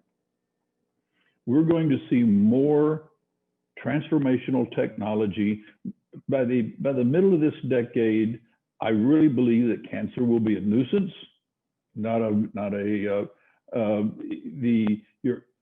I don't have to tell any of you, you know that every 22 months, solar energy basically doubles its output in terms of its cost. We're not going to be building natural gas plants in 2030 because solar will be cheaper. We won't have to be talking about transition. There'll be other new technologies that's come along. The pandemic has pulled an enormous amount of technology forward, especially in the biotech world. Biotech happens to be my hobby, and the amount of innovation that's going into the biotech world, you will see by the middle of this decade, therapies that are going to extend your life, and not your active mental life. We're not talking about broken down and it's going to extend your mental life. It's going to extend your physical life. And we're not that far from actually being able to start reversing aging by the late 2020s, the early 2030s. So, I mean, things are going to get better. 2030 is going to be fabulous. Joe Biden is going to bring us back into the world Paris Climate Accords. I would point out that the US is one of the few countries that have met the standards for the Paris Climate Accords, even though we weren't in them. I mean, for 40 years, our climate's been getting better. We've been getting cleaner. I mean, I'm an environmentalist. I don't want to see the air I breathe. I don't want anything in my water but Scotch. And those types of things are happening, and they're happening at a rapid pace. The problem is China just announced that they're going to build 500 new coal plants. We know about the problems with India and Africa. And as a developed world, we're going to have to figure out how to help them. If we're really, truly, sincerely worried about climate change, we can take care of our own backyard, but we're going to have to start taking care of some of our neighbors' backyards as well. And that's going to be expensive and it's going to be costly. And I don't see any other way around it. That being said, the technological transformations that are coming down the pike are what's going to drive the next generation of clean tech. I look in my own, I now live in Puerto Rico. So my country is no longer Texas, it's now Puerto Rico. And I'm with a group of investors, and we are seriously putting together plans and projects to basically make Puerto Rico solar completely within 15 to 20 years. That's doable. And now it happens to be doable because the current utility charges way too much. So solar is today clearly the winner in any race. And we'll be putting coal plants out of business. So it makes you feel a little good about that. And with that, Todd, let's go and let you ask a few questions, and then let's bring me into the questions that the audience has. Sure. The first question I had to do with tax incentives. I know that there are some tax incentives in the US, and then Canada, I think there's some interest to potentially explore that. So do you have any thoughts?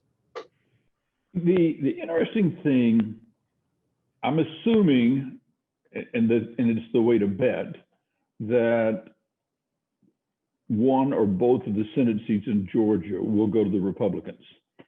That means that Biden has to work with McConnell. They're friends.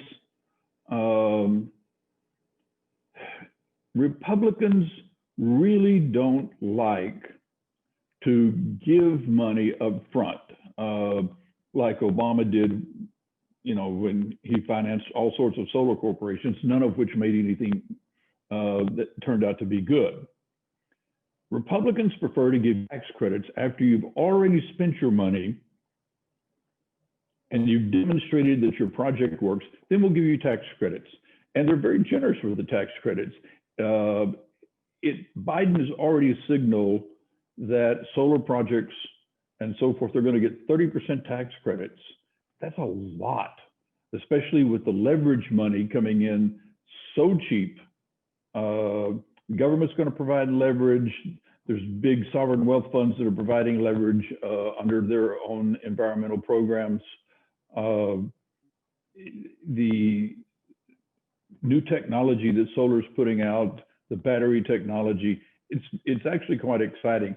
I would expect that you would see a lot of tax credits available in the US because that's going to be the preferred manner that the Republican Senate will do.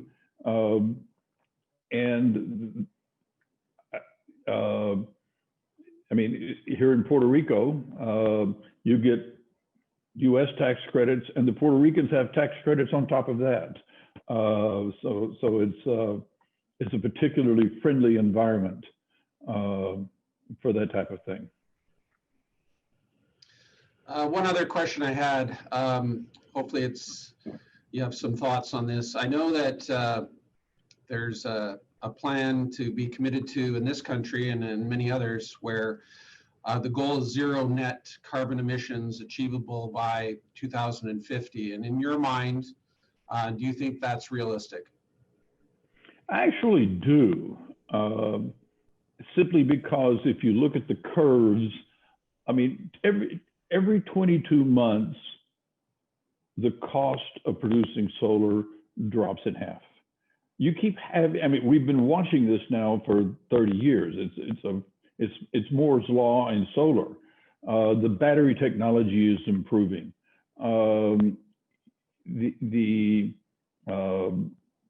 Be a little bit tougher to get solar in, the northern climates like Canada, but you'll have to rely on different types of renewables. But I think, especially by 2050, you're going to, it's just going to be cheaper. The markets are going to say, oh, solar energy, it's number one, it doesn't pollute the atmosphere. We all like that. But number two, it's just cheaper. You're going to reduce my electric bill by using solar. So I think that's, I mean, it's that having every 2 years, just like Moore's law makes us fast. My iPhone is 100,000 times faster than what they were using 25 or 30 years ago. In a big $25, $30 million Cray machine. That's what doubling does. So talking 30 years, yeah, I think that's very not unreasonable. And by the way, that's the good news that'll translate to the rest of the world, because solar will become cheap throughout that middle warm band of the world, which is where the bulk of the population is.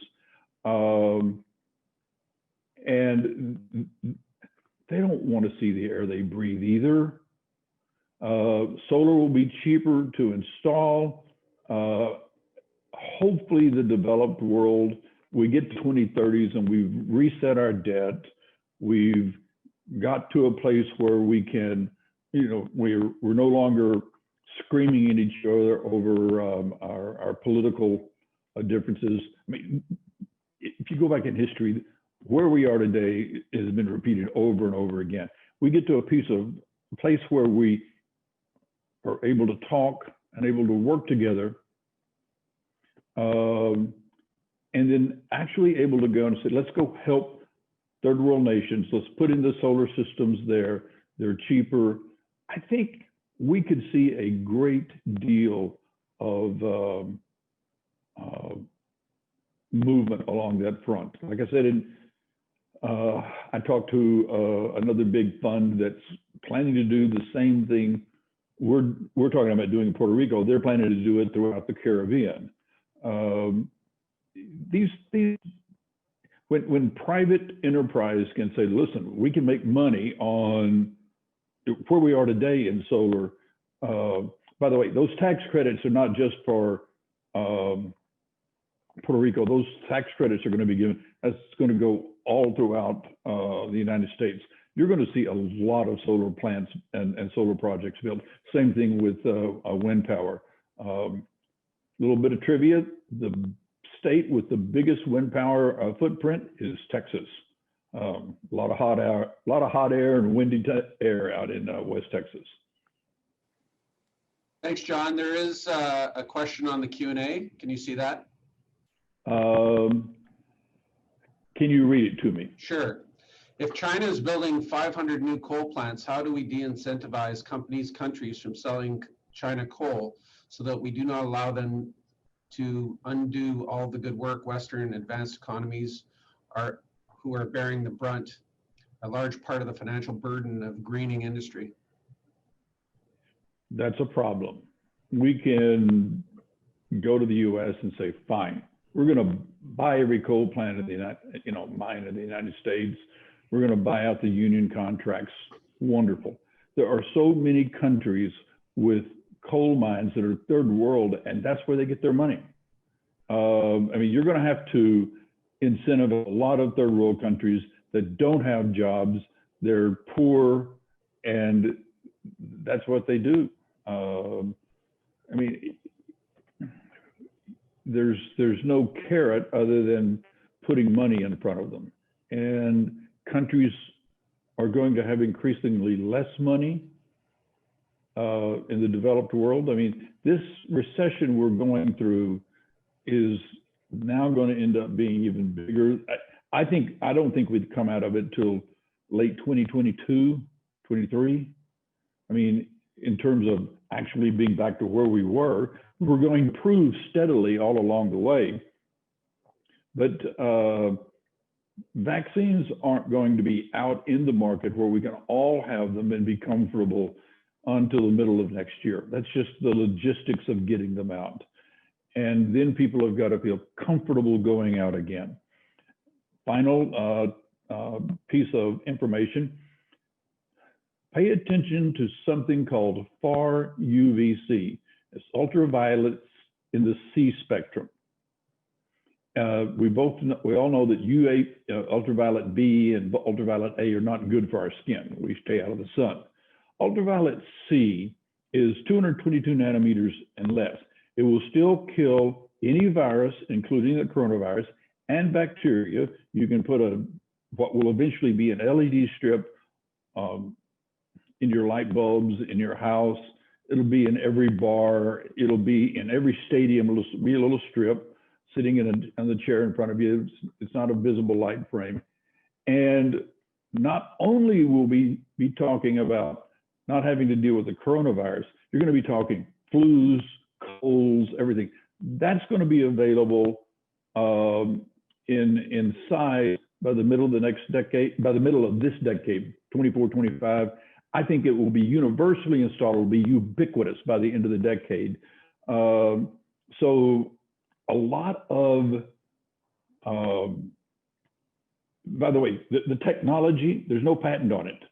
It's done by a professor at Columbia. He put it out into the open so companies can go do this. It's an amazing technology along with hundreds of others. I follow a company that they're changing the way we're going to grow plants. They're changing how much herbicides and how much pesticides and all the other things, the nutrients that you have to put into it. It's going to reduce and it's going to improve the outcome of the plants, and it's non-GMO. Those seeds are coming out even as we talk. It's going to entirely revolutionize the agriculture world. I could go on for an entire day, Todd, of how wonderful the world of technology is. I mean, I'm very long humanity. Humanity is we're making progress. it's governments that are creating some of the issues for us. I was muted, but I want to thank everybody, the moderators and the speakers. I think everybody did a wonderful job. ESG financing will continue to evolve in the future, and it's my sincere hope that sharing ideas and expertise will help forward and support this worthy cause. As mentioned, there'll be a recording of the conference available, and we will be sending a link for a short survey. I encourage everyone to take the time to complete that. And lastly, we will have a ESG and Green Bond conference in the summer, and wouldn't it be fantastic if that would be in person? Let's all hope. Stay safe, and thank you, everybody.